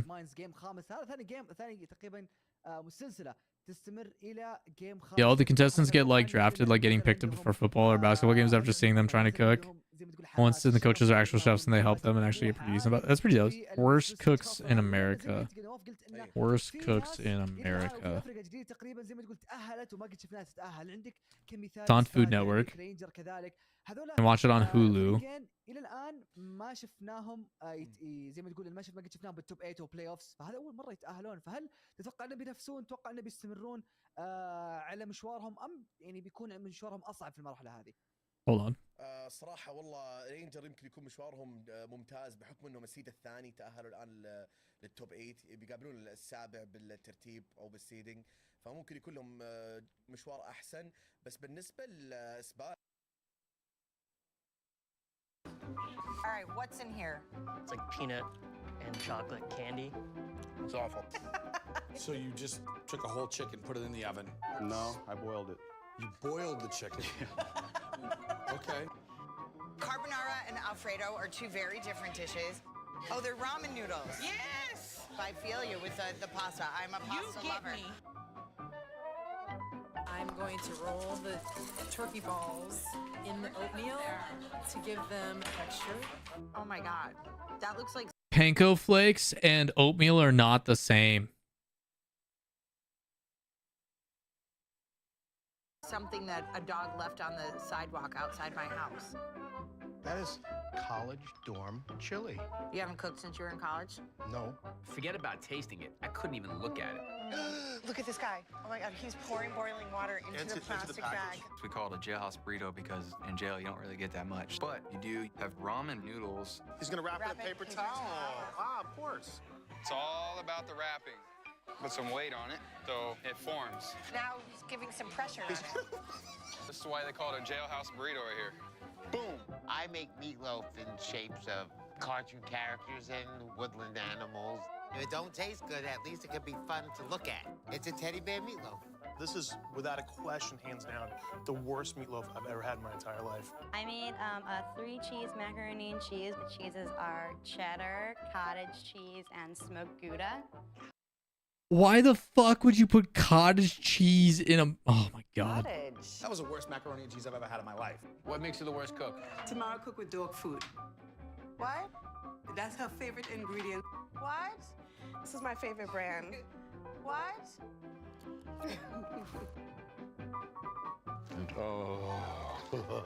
I have prepared a rainbow shrimp skewer with a vegetable medley. Sprinkles are good on everything.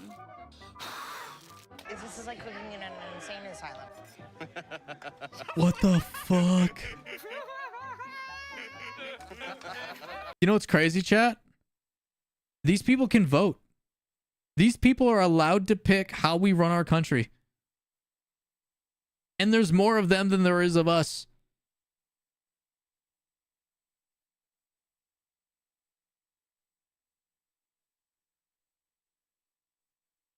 Holy fuck. You could have stopped at cottage cheese and a 3 cheese mac and cheese. Fuck, bro. Oh man, I think that show would tilt me. If you guys were to like, if I was to go to the full React Andy vibe, watching that show on stream, oh god, you'd just see me pacing and just so angry. Like, I'm no cook by all means, but like, I don't know if you guys don't take the opportunity to follow my Instagram. Every once in a while, I'll post on my story about like the shit I make for dinner and stuff, and like, I'll put it out there. I make a mean like Cajun chicken like bowl, like a protein bowl with like Cajun chicken, like lemon pepper, like broccoli and rice.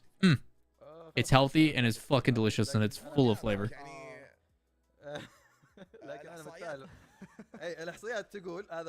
But like, my god, dude, it's not hard to read instruction and then do instruction, right? Like, luminosity, no, I'm too young for that.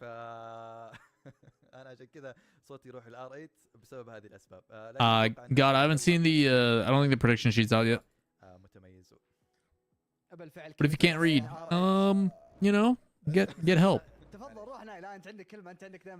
Lawler Charlie collab happens someday. I would love to work with Charlie someday. That'd be hope. Charlie's the goat.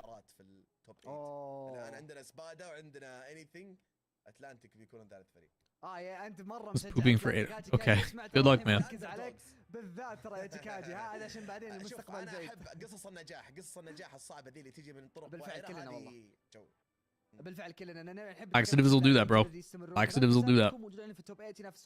They don't call it a cleanse for nothing. للميجر او بتكون منافسه ووضع اسم وبصمه كذلك امام الافرقه الثانيه عشان الكل يعرف مدى جديه هذا الفريق. فحاليا اتلانتيك قاعدين يثبتون هذه الصوره والشيء اللي انت قلته يا نواف انت وفلاي. I'm sure that show is wild, but I bet you like, oh, I'd be so angry. كذلك حاليا في هذه المرحله ما راح يخلون السلسله تكون جدا سهله، راح ينافسون بكل شراسه، راح يعطون معنوياتهم. واشوفك هنا قاعد تحمم الحين لان السلسله راح تكون جدا قويه. اشوفك برضه قاعد تهاوش. ناي راح لاتلانتس وانت يا فلاي رحت لاريت. انا ما راح اتوقع، انا بتكون صراحه بكون طرف اللي في النص. اذا خلص السلسله بحط توقعي في النهايه، انا بكتب لكم اياه عاد اللي يصير هذا هو تقريبا. لكن الى الان بدايه المباراه بدايه السلسله واخر سلسله متواجده معنا. We're gonna see his chats. He's on YouTube. وكذلك امام 966. لكن اذا فاز اتلانتيك بتكون اول مره تصير معنا في اي كواليفاير واي تصفيات كذلك. اوه ليتس جو اتلانتس. هذه خلاص وضحت، هذه خلاص موجوده. هذه اعلان. اعلان صراحه نتمنى لهم كامل التوفيق في باقي مشوارهم. R8 مع انه كان عندهم بدايه وعره شوي بالنسبه لهم. ترى ما دفع لي شيء شيكاجي، ترى ما دفع لي شيء. يمكن صراحه شيكاجي لازم يسوي، لازم ياكلنا الشيء هذا تقريبا. شيكاجي مو بالشات لكن لازم ياكلنا مستقبلا. R8 كان عندهم بدايه وعره فخسروا كم مباراه ضد كاس البلاك وفازوا ضد انترستيلر، لكن امامهم حاليا تحدي جدا صعب. اتلانتس كذلك جايين وداخلين بدخول جدا قوي. وكالعاده يا نواف وفلاي دائما اقولها ودائما تسوونها عاد ما يحتاج، ما مقصرون فيكم.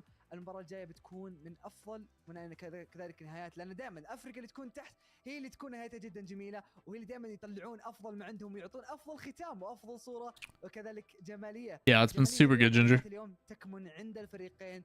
There's some banger shows this season. I mean, summer season always goes hard. Fish Stein, I'll appreciate the follow. الى الان تقريبا 6 افرقه متاهله ومتواجده مكانين ومقعدين او 3 مقاعد عفوا، مقعدين مستمرين. فانا واقف فلاي كعادتي دائما اقول لكم ودائما في بدايه كل سلسله امتعونا واضربوا بالتعليق لان هذه نهايه واخر سلسله. روح يا فلاي. حياكم الله اعزائي المشاهدين. لي المباراه الاخيره عندنا لهذا اليوم، القلعه الزرقاء عبد الله باسل سسبكت اريت في مواجهه اتلانتيكس يا عبد الله شيكاغي وايفن وعبد الله. نشوف الان chat. After this weekend, I'm not continuing the prediction sheets anymore. I said I would continue them as long as I still enjoyed it. That's becoming less and less true. I've recently graduated university. I'm looking forward to what's next. It's been a great run for the past 2+ years, nearly 3, and I'm thankful for everyone who supported me. Lately, I've been receiving tons of hate, and I couldn't tell you why. And that's not the reason why I've decided to stop. I've learned that over the last 2 years. I've made a lot of great friends and connections because of this. Not planning on leaving the RL scene entirely. That's what I devote my time to right now. As for future tournaments, there's a lot of great resources out there, and I'm sure someone will continue using my templates to make new stuff. I vouch for this guy if you're looking for someone just as much. Spreadsheet knowledge as me. I end up making a world sheet at some point, but no promises. القلعه الزرقاء. نشوف الان الى الجهه الاخرى شيكاغي ينتظرها، شيكاغي يستلم عبد الله ما عنده بوت، عبد الله في الباك بورد، سسبكت ينطلق، سسبكت يفجر، لكن عبد الله متواجد، تدخل سريع من R8 لبعد الكره السابقه. تسديده من سسبكت الان مقروءه وسهله بالنسبه لشيكاجي، شيكاجي الان يعدي اللاعب الاول 50-50 يتفوق فيه، عبد الله متواجد بالخلف، عبد الله لاعب متميز صراحه الفتره الاخيره، شفنا اداءه ما شاء الله مع R8 كذلك باسل وسسبكت. اتلانتيك هل بيكون لهم رد ولا لا؟ دبل تاب حلوه جميله، تسديده سريعه، تغطيه جميله ايضا من الجهه الاخرى من اتلانتيك. الى الان صراحه الضغط عالي من R8، مستمرين بالضغوطات والهجمات والضربات على مرمى اتلانتيك بلا اي الان بلا اي نتيجه، بس النتيجه قادمه حتميا مع هذا الضغط المرعب. Good idea for a subreddit? No. Third place matches suck. لقاء سي عبد الله دائما The issue with third place matches is nobody cares. لقاء جميل، لقاء الجبابره. مين راح يبدأ؟ We used to do third place matches back in the day, and the issue is after running 2 semifinals, no one cares about the third, fourth place. They just don't. It's a step back. You're trying to ascend and naturally increase storylines, narratives, and make things exciting, and then you have to basically like move laterally. It just doesn't go well. You could do it Sunday because then you'd have 4 matches on Sunday, but like viewership and everything else would suffer because of it. Based off of game differential, gotta be crazy. Personally, I'm okay with them just being tied, and then if they tie for qualifications, then you run a best of 7. مين كان يتوقع اتلانتيك بدون التسجيل؟ R8 اصحاب الاحصائيات الاقوى، اصحاب الارقام الاكبر. اتلانتيك الان يفتتحون الاهداف الاولى. يفتتحون الهدف الاول بعد خطا دفاعي واضح من R8 من اعضاء القلعه الزرقاء. ويمكن تستمر الان في زياده الفارق الى وسط الملعب، تسديده على المرمى، لكن الدفاع متواجد لمصلحه فريق R8. لا زال مستمر الان، تسديد على طول، ويمكن هذا الرد السريع. عبد الله يسجل الهدف التعادل بعد تمريره رائعه من اللاعب باسل لوسط الملعب. عبد الله كان في المكان الصحيح في الوقت الصحيح وحطها في ابعد زاويه، مستحيل على ايفن في انه يقدر ينقذها ويقدر يتصدى لها. وبكذا جاء نقطه البدايه، التعادل بين الفريقين. الان هو سيد الموقف باسل يحاول بعد الكيك اوف تمريره رائعه جدا، تسديده على المرمى. سي عبد الله متواجد، عبد الله يستلمها، عبد الله بلمسه فرديه، ايش بيسوي؟ بالاير دريبل، اجبر 3 لاعبين وتريبل كوميت من فريق اتلانتيك، والان دبل كوميت من فريق اتلانتيك، لكن الغايه الاخيره هي اللي كانت الحاسمه او ابعدوا الكره بالشكل المطلوب. ونشوف الان سي عبد الله يحاول، باسل لمسه الاولى ايش بيقدر يسوي؟ عبد الله شوف عفوا ايفن الان من الباك بورد قدر يفجر اللاعب باسل ويقدر يبعد الخطوره. سي عبد الله الايفن يطلع، ايفن يحاول، عبد الله من الباك بورد يحاول فيها لكن كانت سهله بالنسبه له، وبكذا انتهت خطوره الهجمه السابقه. Hold on, I'm typing up a novel. Give me one sec. في الجهه الاخرى يمر الخلف باسل هجمه فرديه، راح للبوم، تغطيه سهله بالنسبه للمدافع الاخير. تاخر الان من عبد الله، هدف لي هدف ودقيقه ونص متبقيه الان على نهايه الجيم الاول في البست اوف 5. حلوه هذه بس التغطيه موجوده، مرتده سريعه، تدخل سريع في الجهه الاخرى كذلك، ما يعطي اي مساحه باسل. شيكاجي الان، شيكاجي ايردريبل، شيكاجي الان مع الكره والاستحواذ، ارضيه تقريبا تتحول اللعبه، تسديده سريعه على المرمى. يا سلام يا سلام يا سلام، سي عبد الله قدر يخطف هذا الهدف الثاني وقدر انه يمر من امام اللاعبين بطريقه ذكيه. لاحظ معي كيف كان اسرع في التدخل، والحطه يا رجل، الحطه كانت مهمه جدا للحصول على هذا الهدف، لو بس راحت شوي يمين كان بيصدها اللاعب الاخير. شوف الان في اخر دقيقه 17 ثانيه ايش بيصير؟ الكيك اوف لمصلحه فريق R8 الى وسط الملعب الان. سي عبد الله تدخل سريع من اللاعب باسل، لا تزال مستمره الان شيكاغي في هجمه مرتده، لكن التفجير حرمه من الاستمراريه. سي عبد الله الان يمرر وسط الملعب، دبل كوميت من فريق R8.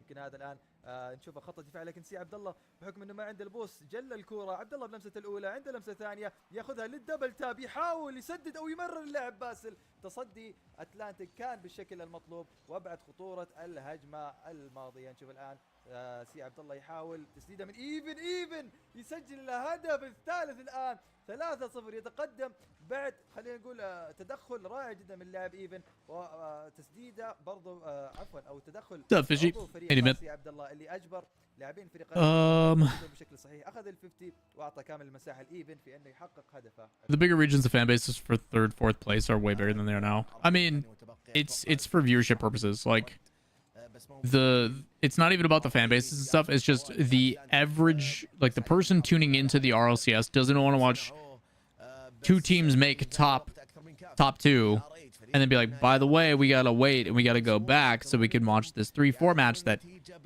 doesn't mean much. It has never been well received. And maybe it's because the stakes were primarily just for tiebreakers, but when we did them for league play and stuff back in the day, the 3-4 tiebreaker matches, which is all it was literally just for tiebreaker difference, viewership tanked. And then the grand finals always lacked because of it.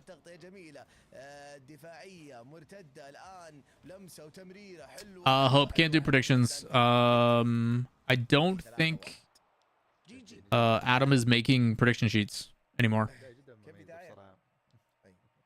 So he does have the NA one out, so we can do the NA one if you guys want. So we'll do it after shit, we'll just do it here in a bit. One sec. Let me get it set up and ready.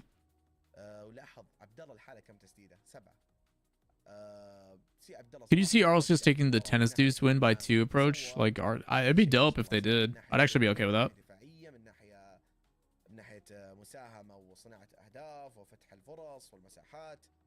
شوف لاحظ كل شيء عنده رقم ما في صفر عنده في السكور بورد حقه. صحيح. احنا نتكلم ان سي عبد الله هو اللاعب اللي اثبت نفسه خلال السنوات الماضيه من افضل لاعبين المنطقه وليهنون جنب شيكاغو وايفن، لكن هو اللاعب اذا اعطيته الفرصه واعطيته المساحه يتميز بشكل ما حد يقدر يتصوره، سواء كان في الناحيه الهجوميه او سواء كان من الناحيه الدفاعيه، لانه زي ما نشوف عنده 4 تسديدات وعنده 3 تصديات وهو الاكثر تصديات في فريقه. لكن اتلانتيك الان هو فوز مهم بالنسبه لهم، دخولهم في البيست اوف 5 ضد اغلب التوقعات. فريق ار8 هو الفريق الاحصائيات اللي تدعمه في انه يتاهل الى التوب 8، لكن اتلانتيك هو الفريق اللي افتتح هذه السلسله بتحقيق الانتصار الاول. سسبكت الان في لمسه اولى يحاول فيها، لكن عبد الله متواجد، عبد الله يستمر في الهجمه، عبد الله يحاول يوديها لوسط الملعب وهذا هو الشيء اللي صار، لكن ايفن في الباك بورد وسي عبد الله يبعد الكره وسسبكت يستمر، سسبكت يمرر، لكن سهله بالنسبه لفريق اتلانتيك. الكره ما انتهت الى الان، في محاوله وكذا انتهت خطوره الهجمه الماضيه. الان الخطوره من عند سي عبد الله بالتمرير، النقله اماميه ترتد من الزاويه الكره الان من سي عبد الله مع معبوس يفتح المساحات يحاول يلاقي احد يفجره، بس الى الان الفرص غير متاحه، فيه ثغرات فيه محاولات بلا جدوى. الان سي عبد الله يا سلام عدى اللعب الاول بفيك ويعدي اللعب الثاني ولا ما معبوس في التغطيه كانت في محلها. الان ايفن يحاول بس Yeah, appreciate it hashtag. بشكل سريع دبل كوميت تقريبا اللي بعد الكره خطيره. هدف هدف هدف هدف هدف هدف من عبد الله. They could run the 3rd place after the grand final. Nobody's gonna stick around to watch probably. It wouldn't be a bad idea though. If they were to do it, I would hope they do it after the grand final, just so there's like natural. الخطأ الأول من أتلانتيك في هذه المنافسة أعطى R8 الفرصة كاملة في أنهم يحققون هدفهم الأول. يمكن نشوف هذا هو الهدف الثاني. سسبكت الآن تدخل سريع من سي عبد الله، ايفن ينتظر في الباك بورد، جاب الريست لكن ما لمسها بشكل مطلوب. باسل الآن يحاول، سسبكت ينتظر، سسبكت يدور البومب ويسجل عبد الله هدف ثاني الآن في هذه المنافسة. شوف ذكاء اللاعب سسبكت، باسل مرر، سسبكت ما لمسها، سسبكت قال اوكي خليني اضايق شيكاغي، وهذا هو الشيء اللي صار. شيكاغي ما كان عنده اي فرصه وامل في انه حتى يرتقي الكره بشكل سريع بحكم انه ما عنده اي ضرب من البوس. والان نشوف هدفين في اقل let's do some predictions chat. لكن عنده 3 دقائق و50 ثانيه. 150%. I can bring that back. That's too far over.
I'm getting frustrated. Hold on.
Oh man.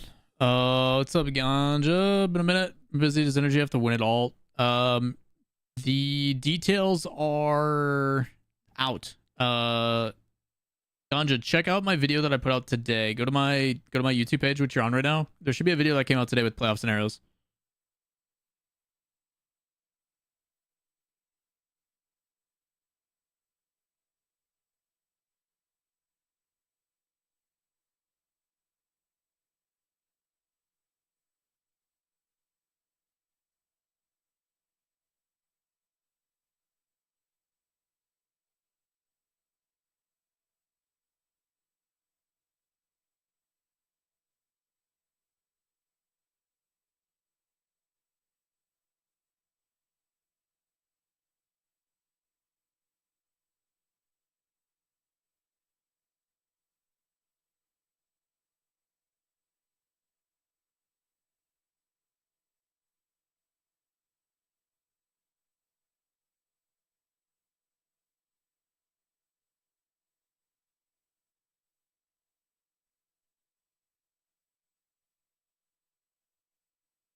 Yeah, what a mystery.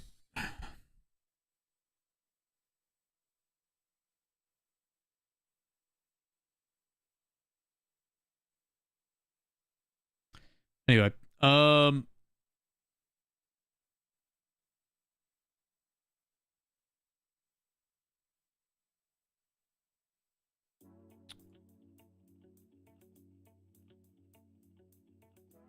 let's see. Yeah, what up, CZP? Hey, man.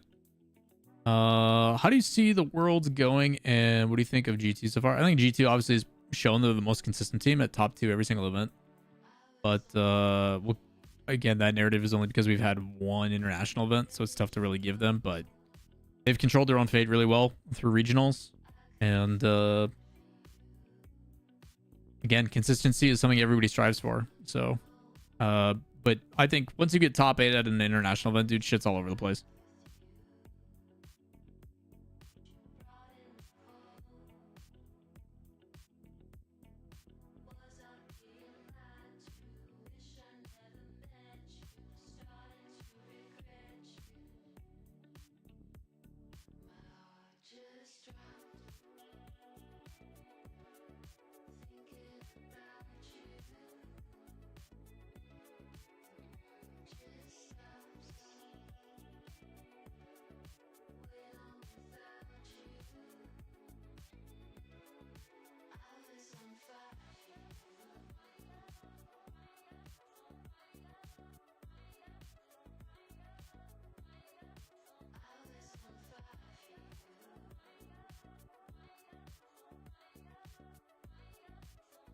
Appreciate it, Slash. Thanks, man.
It is ooh la la Lawler.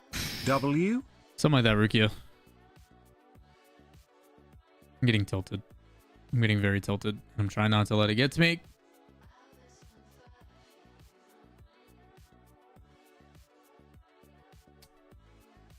Rukia, appreciate the 3 months, man. All right, let's do some predictions. Hey, that is a W. Appreciate you, Rukia. Thanks for the raid, man. I could see Genji dropping a game. OG should beat them. Space Station should beat them 3-0. Luminosity Energy. I could see Luminosity actually losing this.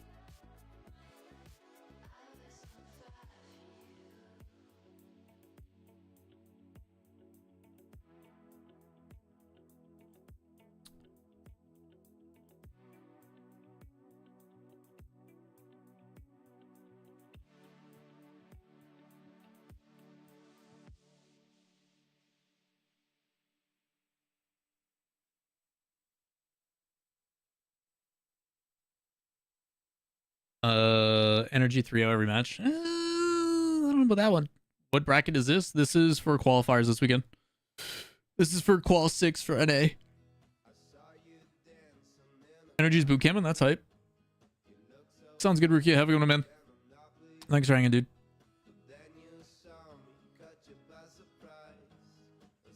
I would say historically LG wins that, but they've also been underperforming lately.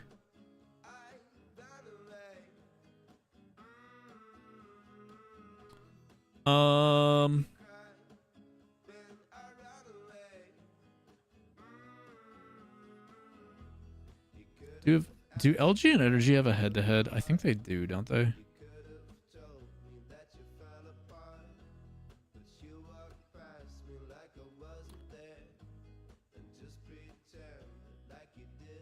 It's always a sweep. Either Energy sweeps or Luminosity sweeps. 3-0 in qualifier 1 for LG, 3-0 for Energy in qualifier 2, and then they played again in the semifinals, right? And they 4-0'd them. I'm gonna go and just cut it down the middle. Do you think Casey will make Worlds? It's likely. Happy 8 years. Hey, appreciate it, Moxie. How you doing, buddy? Moxie, your servers for D4 still fucked. Load times have been egregious. I would like to say it's going to be 3-1, but how they good now? Good. M80 Moist. Moist has been on a downtrend. Cloud9 Dig. I could see C9 winning that.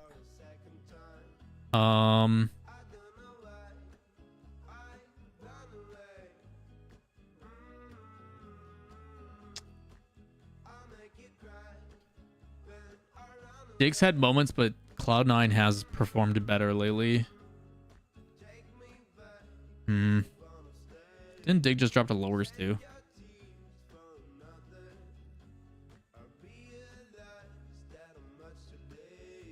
Lost to OG, Snowman beat Energy, TSM, Spades.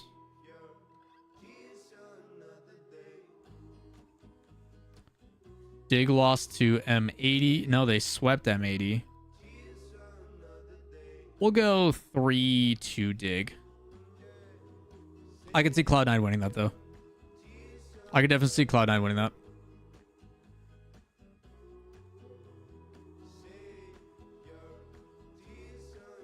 C9 has had no impressive wins. I mean, they beat LG. They beat Netherlands, whatever the fuck their name is. And who did they beat in quarters? They beat M80 in quarters, which, again, whether you guys want to call it a curse or not, like a win in quarterfinals is still a win in quarterfinals. Rebellion has looked better than Snowman lately. We'll go 3-1. G2 is going to stomp Dig. Space Station's probably going to handle Luminosity. I could see Genji losing this, but I'm going to go 3-1. And then OG M80, I think this will be close. And I'm going to go M80, actually.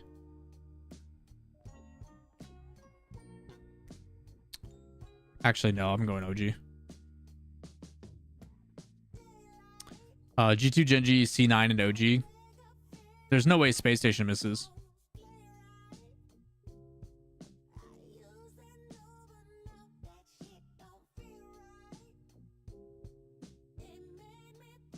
I'm surprised, Gage, that you don't have... No, you don't have Space Station. Space Station's in a really good spot right now. C9 should beat Incorrect. Energy Spate. Energy should win that, but Spate also has proven moments at times. Probably going 3-1 on that as well. Snowman... We'll do this. We'll do this, actually. We'll do that. Moist in a close one against 0-2-1. I could see 0-2-1 actually winning that.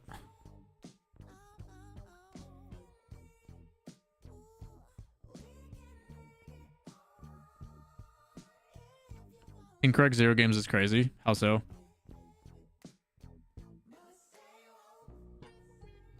Incorrect has been one of the most up and down teams this season.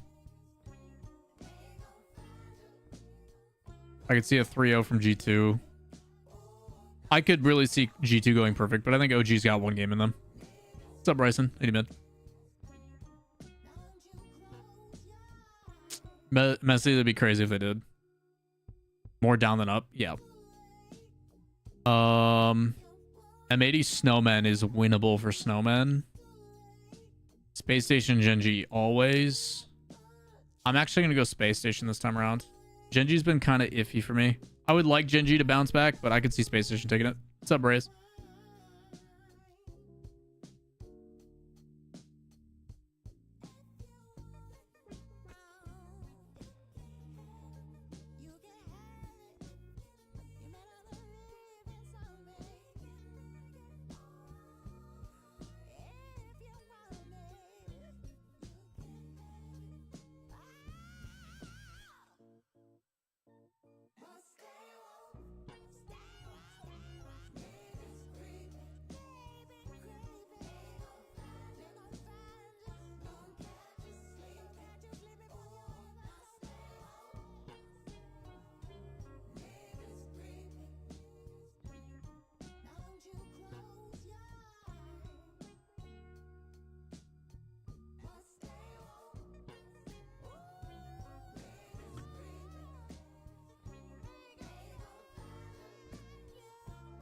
I watched your video, but I hope C9 makes major. It's gonna be tough, dude. It's a fight.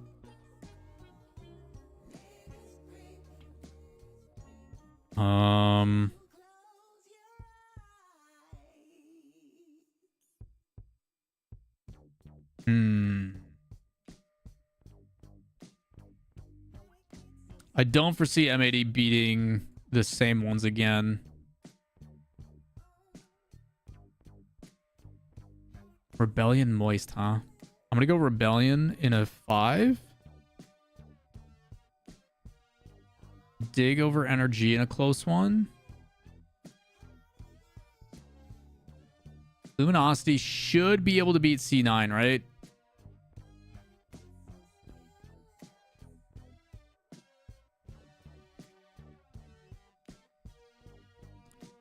Zero, 2-1 are incorrect, huh? This is a game 5 waiting to happen. Ooh.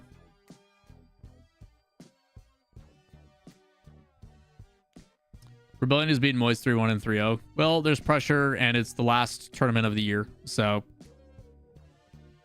Hey, appreciate it, Tuba. How you doing, buddy?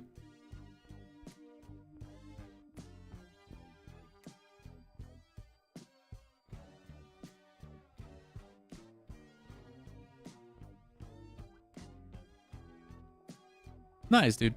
How about you? Just dealing with shit, man. Give it to G-Belfo for using me as their logo. No. No.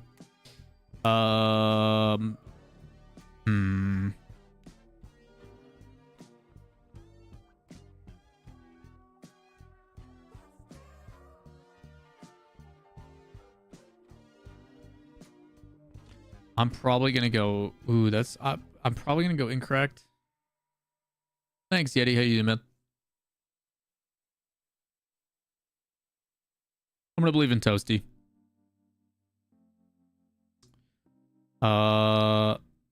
Dig Genji. Genji should beat them 3-1. OG over Shopify. Ooh, that's a good series. M80 Luminosity, huh?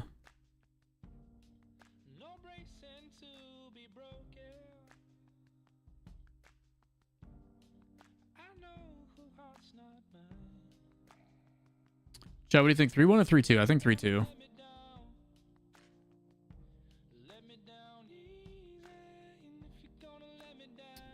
It's, yeah, but you're also talking a 2-week difference, man. Like, there's always the chance of, you know, grinding, figuring out play styles, replay analysis, you know, like, oh, another week of practice can do a lot of things. Ironic, I also agree with you. It might happen. Energy incorrect. I'm going to go 3-2. Cloud9 should beat Spate. Snowman Moist. I'm actually going to go Snowman on this one. The bounce back for Snowman. Ooh, that could be fun. I really like those round 5 matchups.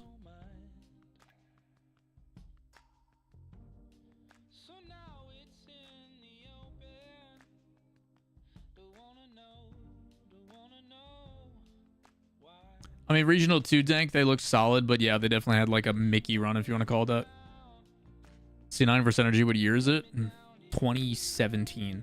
Life is good. Luminosity Snowman, huh? I kind of want to go Snowman. Snowman's that super inconsistent team, but their pop-off potential is definitely there. How does SR play Dig if they both come from the 2-1 round? It's probably tiebreaker scenarios.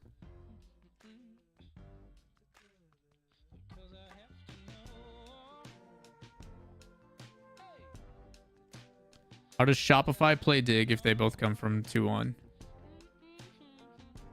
Shopify and Dig are both here. Head-to-heads probably have already happened, so they can't.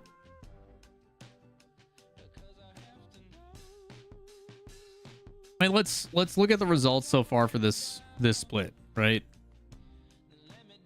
Luminosity goes 2-3, losing to...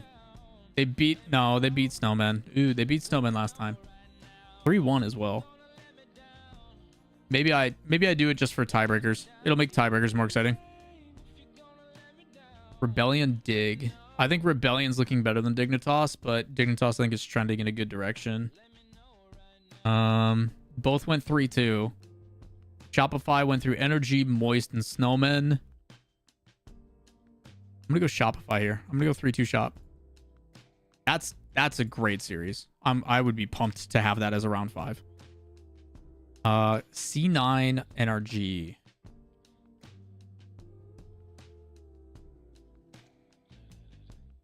I might go NRG actually.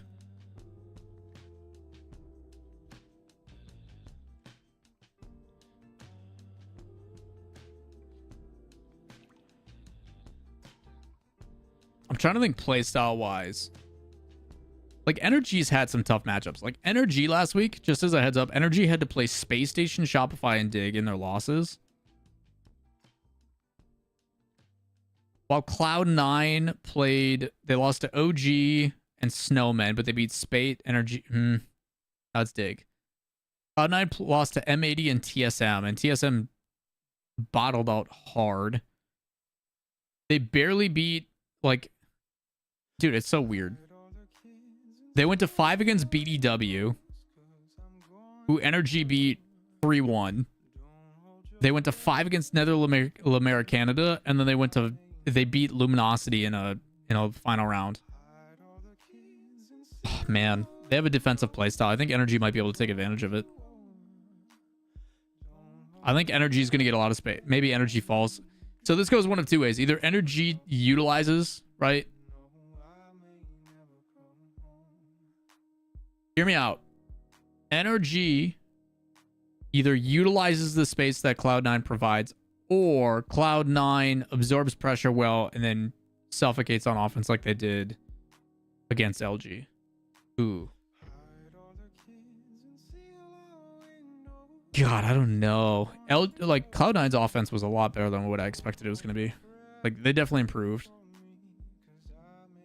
I think we... Probably that. I think that's what we do.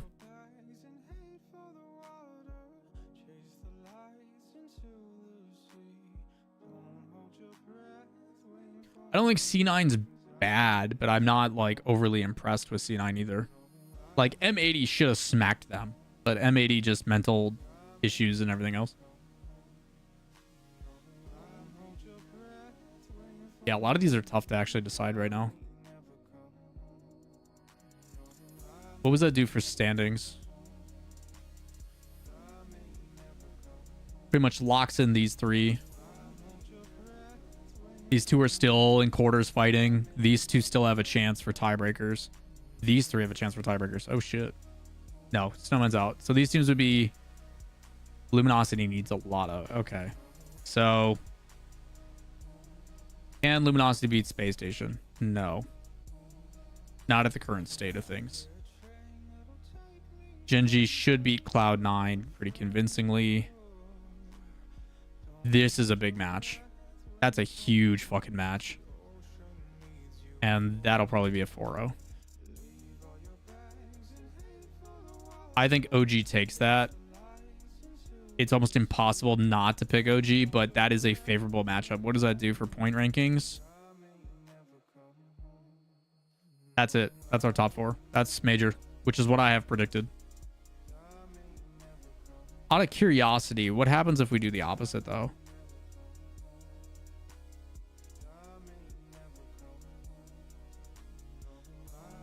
Three-way tiebreaker for the major.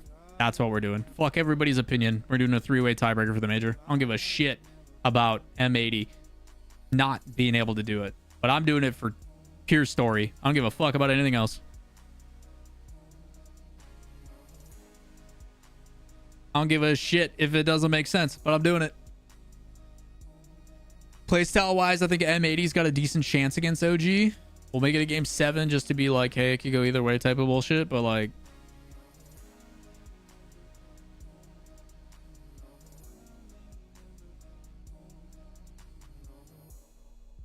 I mean, Penguin, I said we're doing it for stories, not because we're crazy.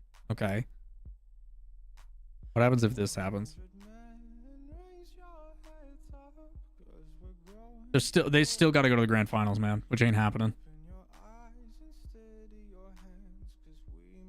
It would make Championship Sunday very exciting. Because then if Luminosity somehow wins this, right, and then gets bodied,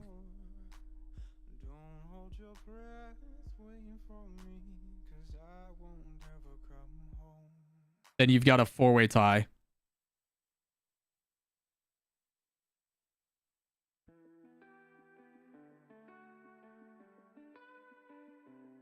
And then we get a double elim bracket for...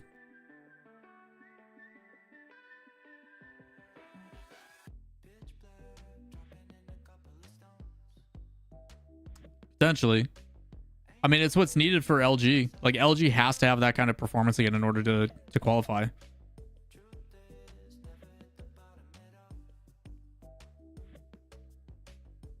Fuck it. It won't happen, but if it does, it'd be sick.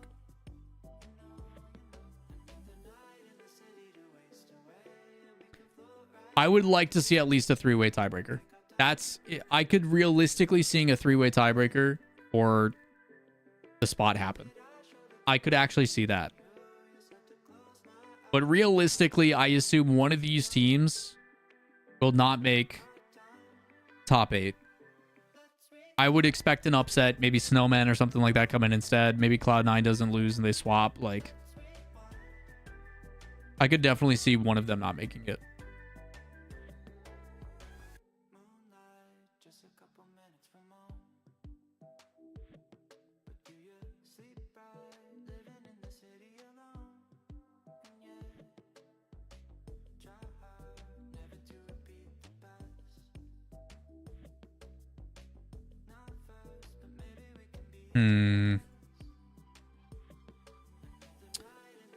The crazy thing about that, chat, and what that does for Worlds contention as well. So if that ends up happening, the reason why we definitely want to do that is then it changes what happens at Worlds. Because then you have Luminosity still at a point where they're ahead of Space Station. So Space Station has to outperform Luminosity to go to the World Championship. 6 points behind, they have a chance to bump out OG. So you have 3 teams all fighting Oh, that would be nuts. That would be absolutely insane.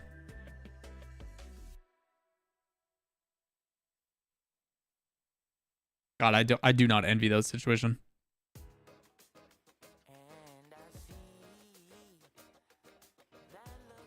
But like, think about that, chat.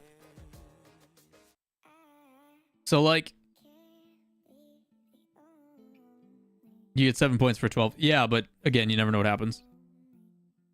All I'm saying though, right, is hypothetically say this happens. Okay, you've got a four-way tie based upon, and we'll go each circumstance. Space Station locks in. Okay, Space Station's gonna get at least probably one win at the major. That puts them at 7 points, which puts them here. Puts them at 61, right?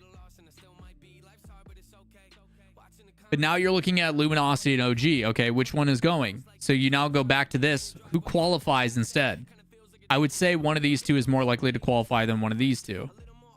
If M80 qualifies, then you're talking they can bump up and potentially knock out OG.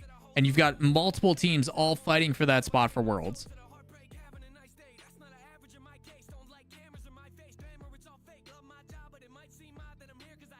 So you could realistically see a time where like multiple teams at the major are competing for a chance to go to the World Championship.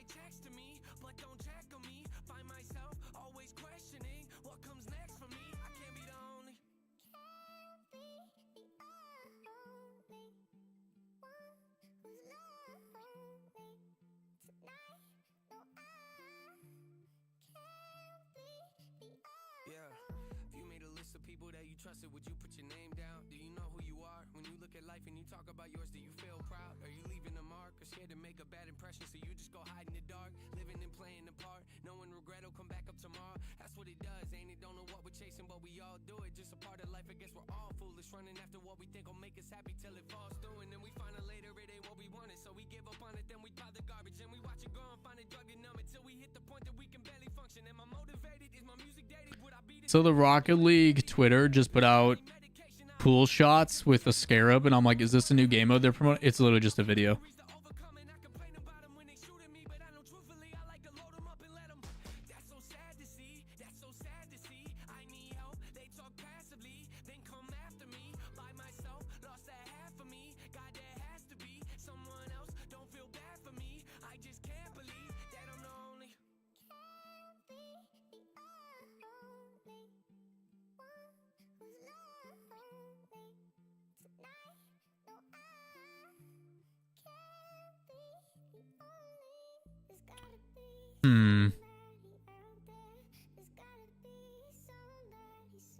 That would actually be crazy.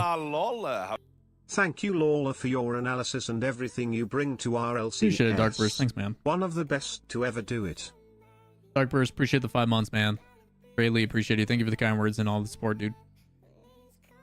I'm gonna lie, this is my ideal bias stock coming from Major Worlds. I know it's not top 4, but I'll usually hype. I mean, you never know what could happen. Like, say hypothetically speaking, okay, they win the tiebreaker because there's no longer the Swiss pressures of like, hey man, win or lose, you know, or you know, you never have the quarterfinal pressure anymore. Say M80 makes it, right? M80 goes and they end up playing. Okay, very realistically, okay, they make top 8, right? Because they're Swiss merchants. Say M80 goes off in Swiss on land, because that team on land, who knows what happens? Maybe AJ's got something to prove. Maybe something crazy, something fucking bonkers happens. And if that happens, that's 16 points on top of it. That now puts them at 62. So, like, they could take the spot. And Space Station would be right there with them. And then after all of this, right? After this entire season, after all this craziness, right? After M80 constantly goes constant top 8, they win when it matters most. And they get to go to Worlds. Like, that is a possibility. Is this just tiebreaker? What do you think is going to happen? These are just, like, hypotheticals, Grodex. Like, this shit is possible. This shit could happen.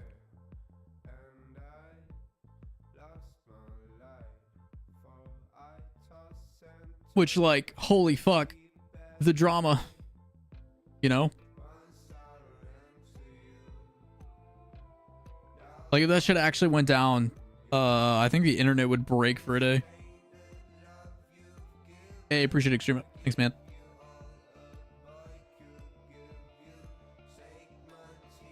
I'm just saying, there's some wild shit that could happen.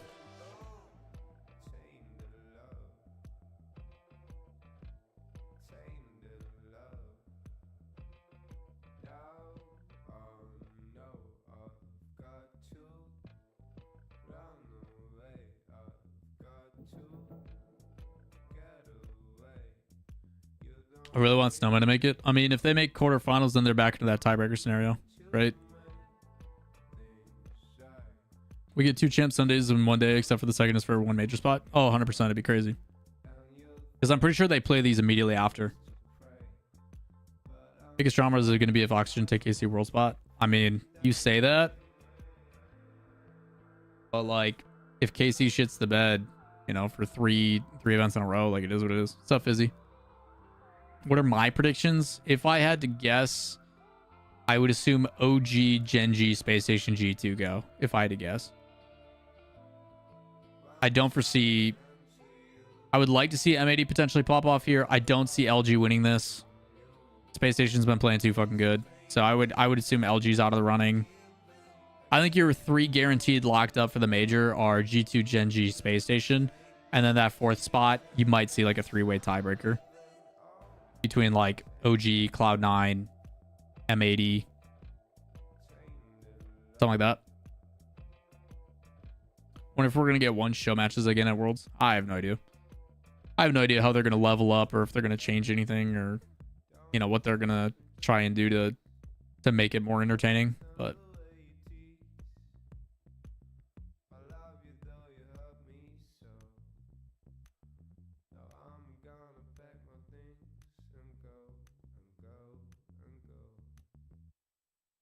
a visualization on all nearly KC versus Oxygen possibilities, something they both make in the top 12 of this regional.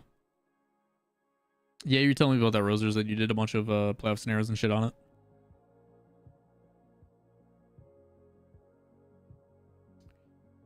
Yeah, KC needs a ton of help to make the major. Like, an absurd amount of help.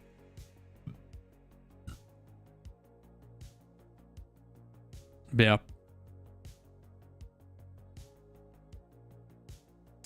I don't know, man. I think Qual 6 is definitely a reason to lock in and tune in.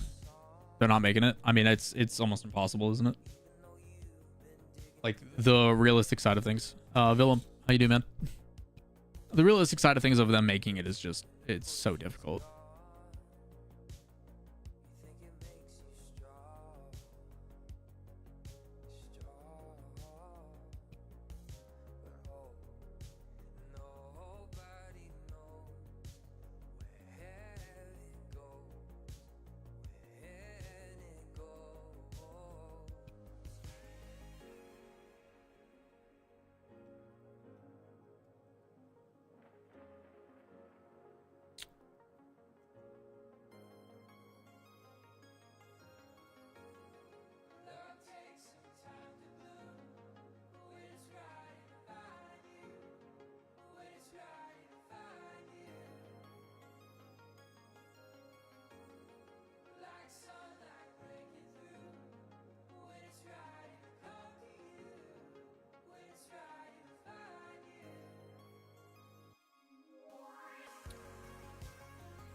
Bold take that M80 make it past quarters. Yeah, we did that for tiebreaker reasons. And what I'm hoping is that M80 realizes they've literally got nothing to lose. They should go into that series and be like, dude, no one expects us to win. Everybody assumes we're going to suck. So why are we playing so passive? Just go out and play our game. Fuck it. You know, we send the house. Monkasar, appreciate the follow. Like, realistically, like, if I'm M80, I balls to the wall. I got nothing to lose. Everybody knows, hey, expectations make the top 8. Sonic's treating Scarab like a joke, so toxic to them. I mean, Scarab is a joke. Come on.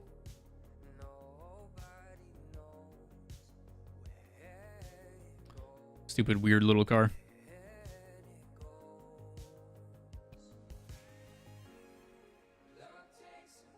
All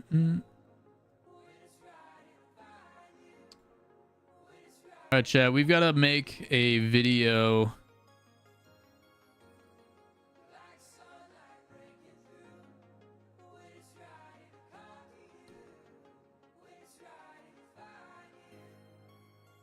And then I gotta get food. I am starving. I hope we have some in the house. Otherwise, I gotta go run and get something for lunch. Which I prefer not to do. But here we are.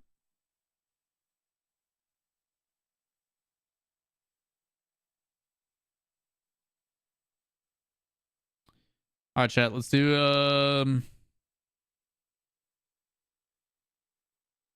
eat food then video. Nah, we'll just run it now. This should take us about 20 minutes, if that. So.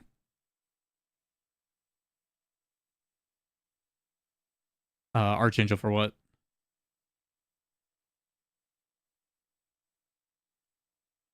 Eat food during the video? No.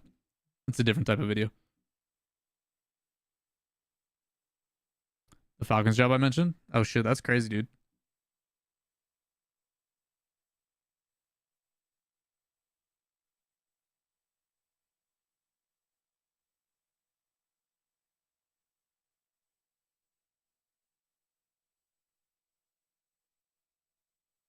What's the position again that they're hiring for?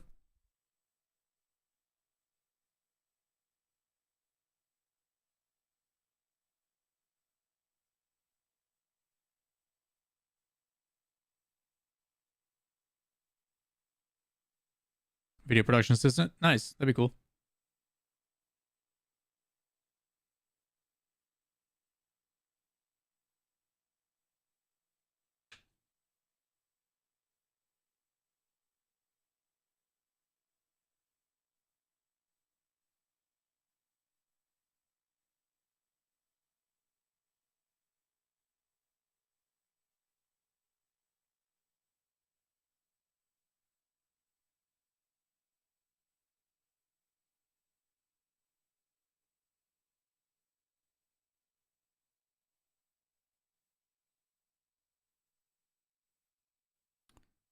I'm in an information meeting where they're doing like a Q&A.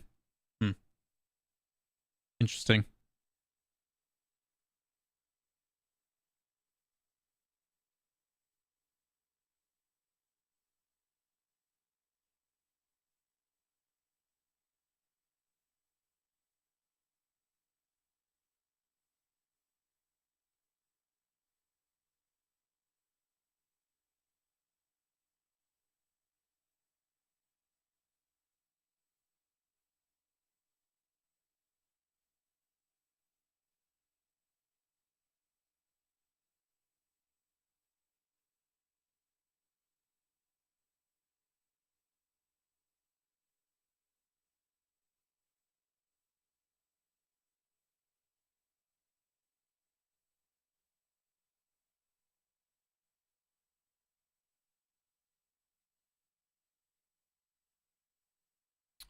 Hold on, chat. Respond to an email.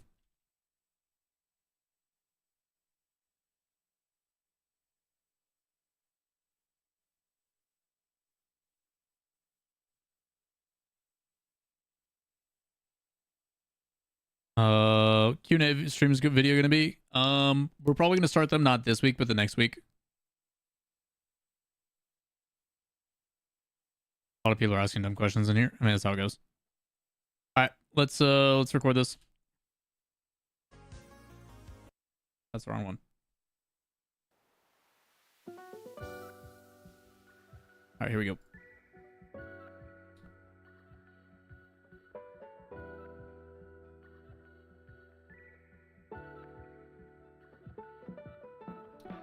Hey, how's it going, YouTube? We brought up a fun conversation that has been surrounding and creating a little bit of interest about qualifiers and the conversation about the format in the RLCS and all the other complications that come with it. And we basically got under the, under the topic of deciding what's the ideal RLCS format would be. Kind of what would, if given the perfect world where, you know, limitations on funding and timeline wasn't an issue. This is more so just me expressing like selfish thoughts of what I would like to see in a tournament. that hasn't really been done before. So with that in mind, what we're going to do for this video is I'm going to explain my concept of the format. And again, I put it out on Twitter, which is difficult because Twitter has limited characters, so I can't really fully express things, so there's a little bit of confusion. And then we ended up posting it on the subreddit, and the subreddit actually had quite a good response and some, I guess, general suggestions or concerns about it, so we're going to address those as well. So we got a two-parter. First part is going to be... Actually, chat, I'm going to redo that intro. I didn't like that intro at all. Let's... From the top. Let's do it again. It's too wordy. Fuck that. Short, sweet. Let's send it again.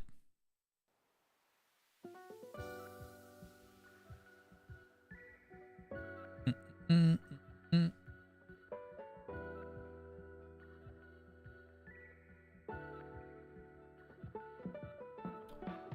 how's it going, everybody? Welcome on over to this stream where we're talking about rosters and everything. But on top of that, we wanted to talk about the format. There's been a lot of conversation surrounding the RLCS format and what is ideal because of the K-Corp situation.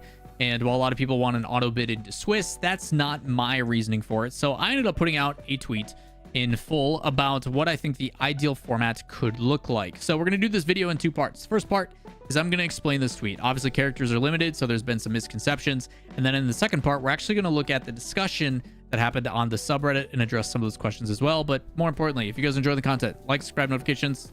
Let me know in the comments down below your own thoughts about this format. So we're going to do this in three parts. First part is we're going to go step by step. Qualifiers, into main event, into majors, into world championship. Okay. So for the qualifiers, I want to, outside of the very first qualifier, so qualifier 1 of 6, qualifier 1 is going to have a little bit different because we don't have previous results to base it off of. But qualifiers 2 and moving forward, I would like the top 8 teams to auto-qualify into Swiss. And the reason why I want that is not because of the K-Corp situation or anything like that. It is mostly for organization and business standpoints. It is beneficial for the scene if organizations that invest the most money, that put the most effort into their rosters, that are the most notable, continue to have a little bit of job security involved. So in my opinion, I think it is important that you keep those teams, the most notable teams, the most successful teams, you give them a bit of a buffer. Obviously, they still got to fight through top 16 in Swiss, but primarily it gives them just a little bit of a leeway. So they're not dealing with the craziness that is double elimination, the upsets that can happen in a single best of 5. Okay. From there, because we have 8 teams already in Swiss, we can only invite 8 or have 8 promote from double elimination. So instead of it being 16, you now have 8 promoting from double elimination. And then you have the same amount of teams from each region attending the majors. And I'm not saying that you have the same amount of teams in the sense of 4 from every single region. I'm saying you do the same right now. 16 teams, 4 from NA, 4 from EU, 2 from SAM, OCE, MENA, 1 SSA, 1 APAC. Okay, I'm not saying that we have to have like 20-some plus teams. Okay. Now, the thing that's going to be different is I want to do an additional 4 major spots from a last chance qualifier, which we're going to refer to as LCQ moving forward. In the LCQ, what's going to happen is you are going to, after the 4 major spots have finished, once you finish regionals or qualifiers 1, 2, and 3, your rankings for top 4, that's who goes to the major. And then based upon the previous international event that is RLCS sanctioned, so for major 1, it would be the world championship from the previous year. For major 2, it would be major 1 of the current year, so on and so forth. And based upon how they perform in those international events for major 1 and major 2, you then take the teams that are ranked 5 through 8. So as a visual experience to make this easy, we go to the global rankings. We know that in the last international event for major 1, SAM, MENA, NA, and EU were the top 4 performing regions. So hypothetically speaking, if we were to go off of right now, in North America, these 4 teams would go to the major right now. What we would then do is take the teams that are 5 through 8 and have them compete in a round robin match where each team plays 3 series, one against every other team. And based upon how they perform, first is going to be record. So if there's a team that's 3-1, then they just move through. But if there's ties, tiebreakers would be game differential, because I want to provide who wins over all the competition at the same level versus just one head-to-head result. So it would be, hey, we went 3-1, you went 3-1, or whatever it is, or we went 2-2, you went 2-2. The team with the best win differential. So if they go 3-0, 3-0, and then 3-2 or something like that, that's the team that gets to go, and they get a wild card spot at the major. This would then give us 20 teams at majors instead of 16, because you'd get one from EU, one from NA, one from MENA, one from SAM. Same thing. You take the next teams down, you have them play a round robin.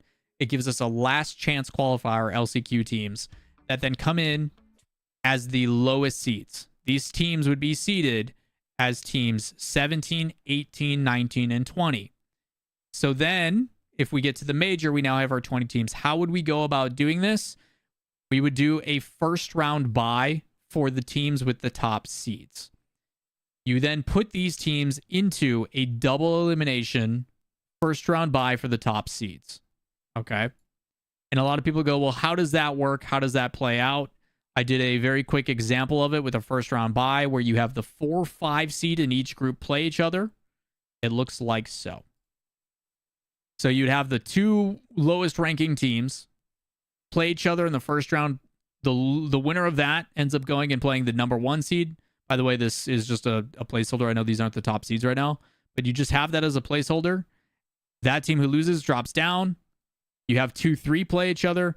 That way, the first place team technically still only has to win 2 matches, and they have a very favorable first round matchup. You go through double elimination to promote, and that's how you then end up getting your 8 teams into your single elim bracket, which is then our top 8 single elim. The reason behind this and the thought process behind this is I'm very curious to see what would happen if we expanded our majors to 1 more team, so we still get the wild card thing, while also making the World Championship cutthroat. We want the World Championship to be a refined, best of best, top of the line teams. Okay. It also allows them to kind of build up and make the World Championship a little bit more engaging when you have less teams over an extended period of time. But for majors, I want it to be very cutthroat, very quick, but over multiple weeks, because then in those matchups, having time to prepare for teams, having time to prep for your upcoming matchup on a day-to-day basis would, in my assumption, switch from the parity side of things of Rocket League because it's super mechanical and try to skew that back a little bit more into strategy, planning, game plan, coaches, staff, etc. It balances out the mechanical human element side with prep and like teams that have good staff and good coaches to be able to push themselves forward and give themselves an advantage. Part of this also comes from the concept I miss wildcard. I think not having wildcard at the World Championship is a sham, and this would be a way of doing like a pseudo wildcard in the middle of the tournament. So as a quick reiteration, top 8 guaranteed in based upon top 8 results. And then you have 8 teams come from double elimination. That gives us our 16 teams in Swiss. We play through Swiss, so on and so forth. Once we get through all 3 qualifiers, we then have our top 4 going to the major. Those 4 are then joined by a last chance qualifier situation where you take the teams ranked 5 to 8, playing in a round robin. Best performing team ends up going in as a representation. The regions that get to play in that are based upon how well your region does as a performer at international events. Similar how they did wildcard in the past. From there, we then have at the World Championship a standard tournament. You know, nothing crazy. But for majors, we would get a 20-team tournament with first round buys and a double elimination, like I showed you guys with the visual, and then we move forward. So that's my thought process on it. That's what I think would be a really cool format. Whether it would work or not is a whole different conversation. Whether or not they would be able to fund it, whether or not they would be able to do a in-person tournament over multiple weeks of competition like other places do, whole different conversation. What it would look, how it would perform. Overall, I think the competition would be incredible. Probably not going to happen due to budget costs, but I'm talking about optimal situation. On top of that, then, the RLCS subreddit decided to have a conversation about it as well. And a lot of the sentiment is a lot of people agreeing, and I'm going to move this over so you guys can see it on the video. But a lot of people in agreement that, like, yo, getting rid of the wild card really does stink. Like, I understand that Blast is trying to, you know, optimize financing and all that kind of stuff and try to make things a little bit more minimal just for cutting quarters and stuff. And hopefully they flesh that out and build it out more in the future. But yeah, getting rid of wildcard really does suck. I like wildcard LCQ tournaments for teams with unlucky matchups. KC Day 1 yeah, I mean, it does provide really cool narratives and storylines to where it's like, while yes, you are at a huge disadvantage going in, while yes, it is unlikely for you to do it, that underdog heroic behind the scenes, like last chance run is always super exciting. It also gives the opportunity for some of these teams that are getting hot at the moment to come in and make a mark. And while yes, they may not have the points from the qualifiers week in and week out to really do it, but if they have a god tier run at like a major to balance those numbers out, all it does is make for a really exciting world championship situation. People are saying it's great, you know, people show any more budgets and strict demands. I agree, but we're not trying to take that into account. Last year's format was fine. I don't know why they went away from it. To my knowledge, it was a little bit too convoluted. I think the only issue is last year's format, while it was great, it had too many different sides to it. It's like, this is Swiss, this is double elimination, this is round robin, it's difficult for viewers to follow when the format changes every single split. So the hopes are that by simplifying that and making it the same, I think the only thing they are failing on is the wild card. I think more spots for the wild card would make sense to balance out, making it so Mina and SSA gets additional spots. I still think it's weird that everyone's auto-qualified teams because Casey dropped. That is not my reasoning behind it at all. I have zero desire to reward teams for not performing. I am 100% of the mentality of you have to win your matches. What I do think is important, though, is, like I said, for a business standpoint, that risk is going to deter a lot of organizations from picking up teams and sustaining the league for an extended period of time. I think the top 8 guaranteed is more for business and for sustainability and smart business practices versus the other side of it instead. So that's the only reason for that. I really like your idea, LCQ, in the same amount from each region qualify for majors. LCQ would be quality considers teams getting screwed to prove it. Yeah, you still have to prove it in that tournament. Still a ton of pressure. It would be kind of cool. Larger scale lands, unrealistic. Multiple week held tournaments. Yeah, I think a lot of people, I like the idea. It seems to have ideas from R6. I don't watch R6, so it's cool that there's similarities over there. I would rather have a 16-team Worlds with LCQ format for the last 4 spots, but a 20-team major could be fun. Yeah, I think you can go both ways about it, right? I think you could either go where they did in the past, where they had a wild card for World Championship, or you can make World Championship this like upper echelon, super cutthroat, like getting to the World Championship holds a lot of weight, and majors are opportunities for you to get to that. And I kind of lean on that side instead. I want the World Championship to be, hey, you made it here. It's a big deal. And these other events are chances to play catch up. That's how I would go about it. I honestly care more about additional spots than format.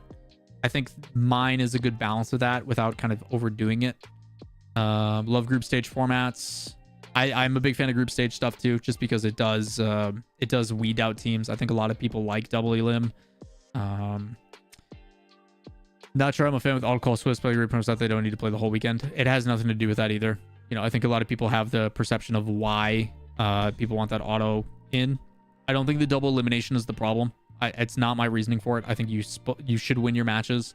If KC is losing to teams that have failed to make top 16 consistently, it's on them. They tried a different play style. They got beat on it.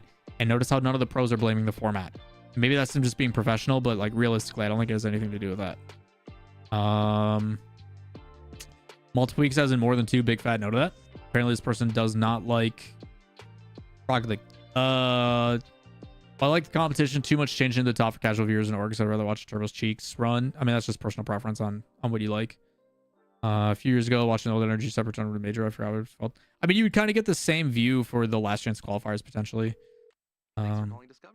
This person trying to figure that out. That's clear. What we need is minor lands for top 5 through 8.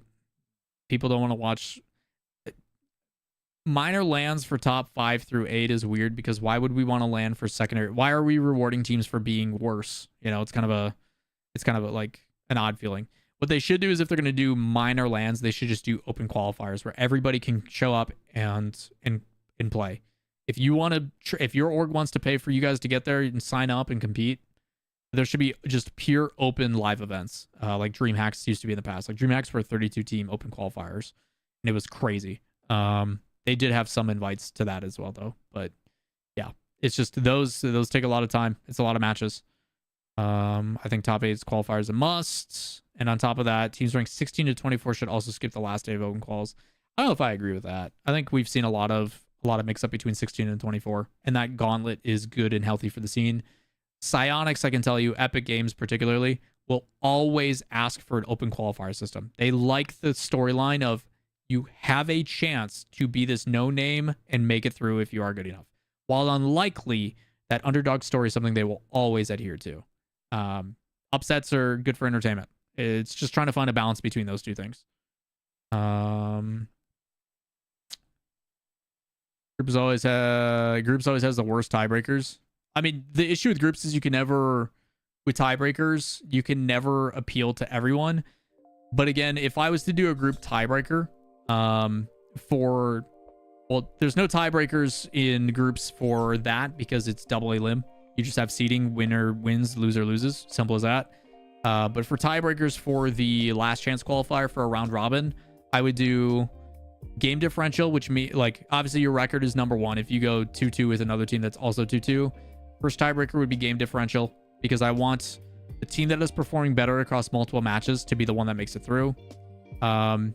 Second tiebreaker I would do is head to head. So if you have two teams that are tied after game differential as well, you beat them and had consistent results, you should make it through. Then you go into like goal differential, how convincing of your wins, things like that. But usually I always try to prioritize you performed better over a consistent amount of matches, and then if and only then head to head comes into play. So that's my opinion on it. But let me know what you guys think. Let me know what you guys have for an RLCS format. If you like the concept, maybe there's some questions that you didn't have me answer in this. Feel free to let me know in the comments down below, or stop by the stream, twitch.tv/Lawler, or here on YouTube. We stream just about every day. We'd love to have you join us. But that's going to do it for today's video. Hopefully you guys enjoyed the conversation, and we'll see you in the next video. Peace.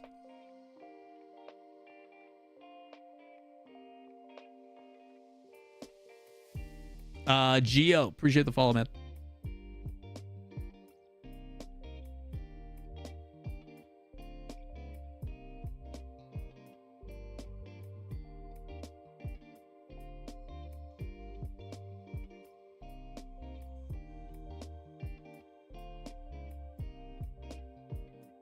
It is ooh la la Lawler. Love you, mean it. Hey, what's up, Steven? How you doing, buddy? Steven, appreciate the 2 months and the Prime sub. How you doing, bud? What have you been up to? You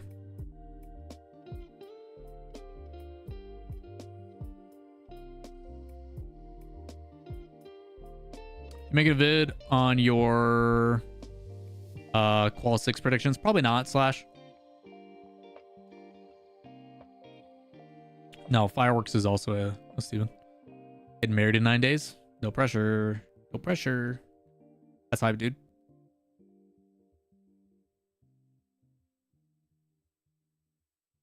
Just on the grind as always, man.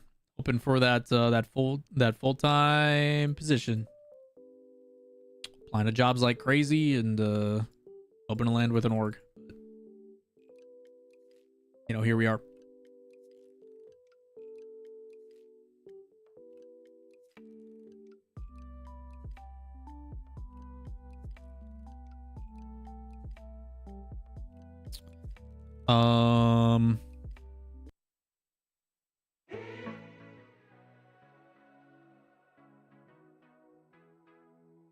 Yeah, the sad thing, Steven, is just no one's hiring, or, you know, the ones who need it most are the ones who just, you know, it is what it is.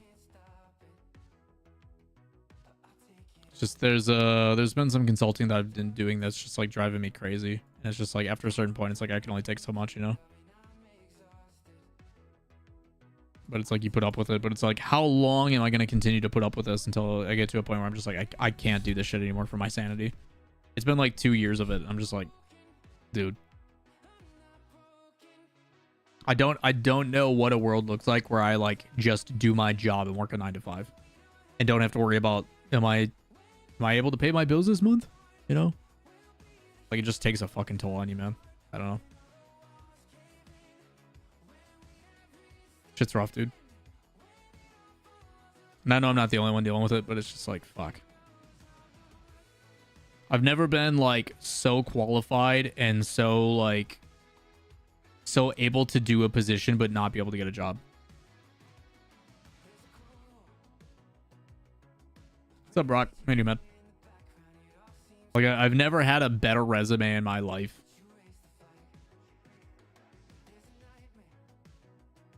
Yeah, T Rosers.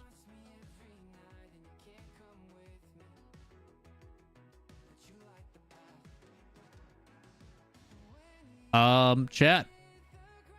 I'm gonna go get that video edited and exported for Monday. I think we'll put that up.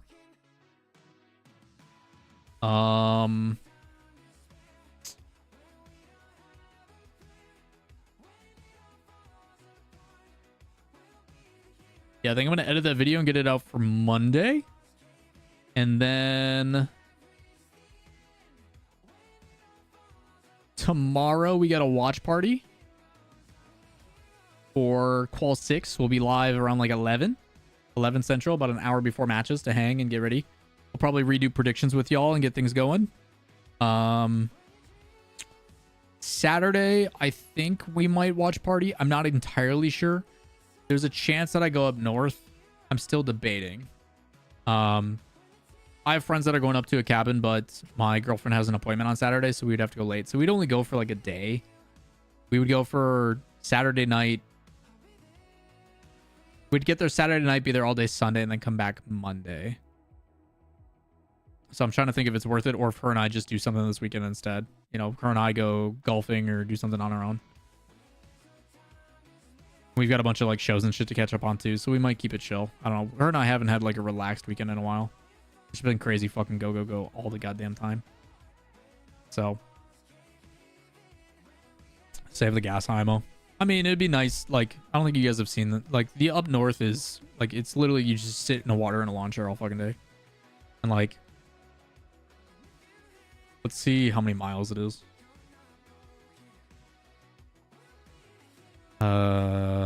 From my house, it's 250 miles both ways. And I do, let's see. Hold on. It's like 12 and a half gallons to get there. I average like 40 miles a gallon. So 12.5 times, what's gas prices right now?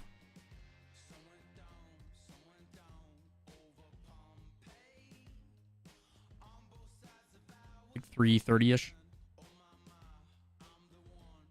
It'd be like $40 to get there and back. Plus food.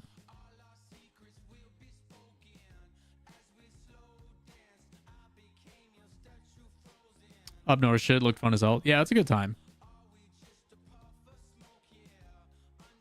But you're eating food anyways? Well, yeah, but you have to, like, it's rather than using groceries, we'd have to buy more to like cook out and grill and all that kind of shit, you know?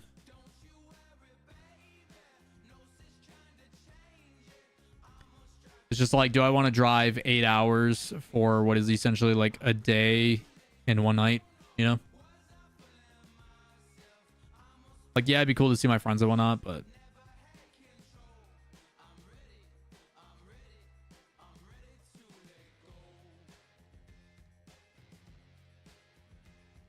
yeah, I don't know. Which gas was 330 where I'm at? Yeah, I don't know what gas, like, I forget what.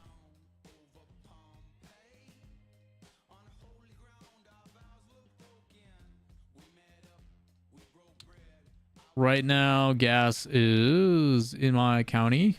Yeah, like 330. I don't know if that's premium or not though. Yeah, premium is a little over $4.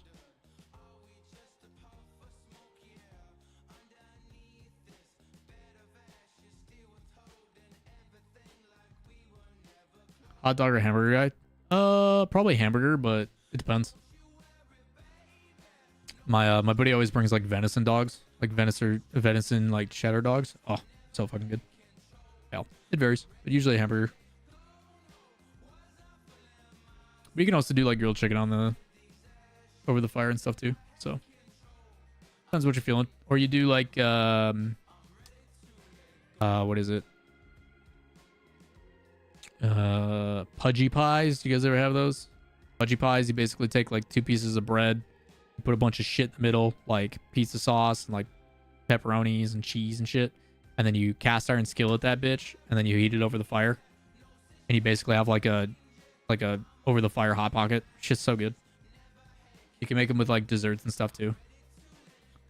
You do those with like apple pie and stuff. Camping food is always goated.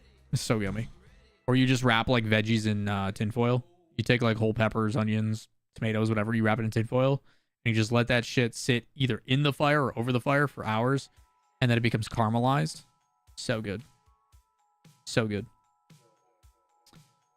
Anywho, chat, it's going to wrap it for me today. We'll be back tomorrow. Watch parties for RLCS, the last qualifier of the season. It's crazy. We're almost halfway through the year. We're getting about that midway point, and like some seasons are about to be over for some people. Shit's crazy, man. But I'm out of here. Appreciate you all stopping by. Thank you all for hanging out and showing love for the anniversary. Maybe one of these years we'll actually do something special for it. I don't know what we would do, but like, as you guys know, like streaming is, I do it in my free time when I can. But appreciate y'all. Thank you all for hanging out. Thank you all for being here. As always, hopefully we see you guys tomorrow for some RLCS. Should be fun. But I'm out of here. Have a great night, everybody. We'll see you tomorrow. Later.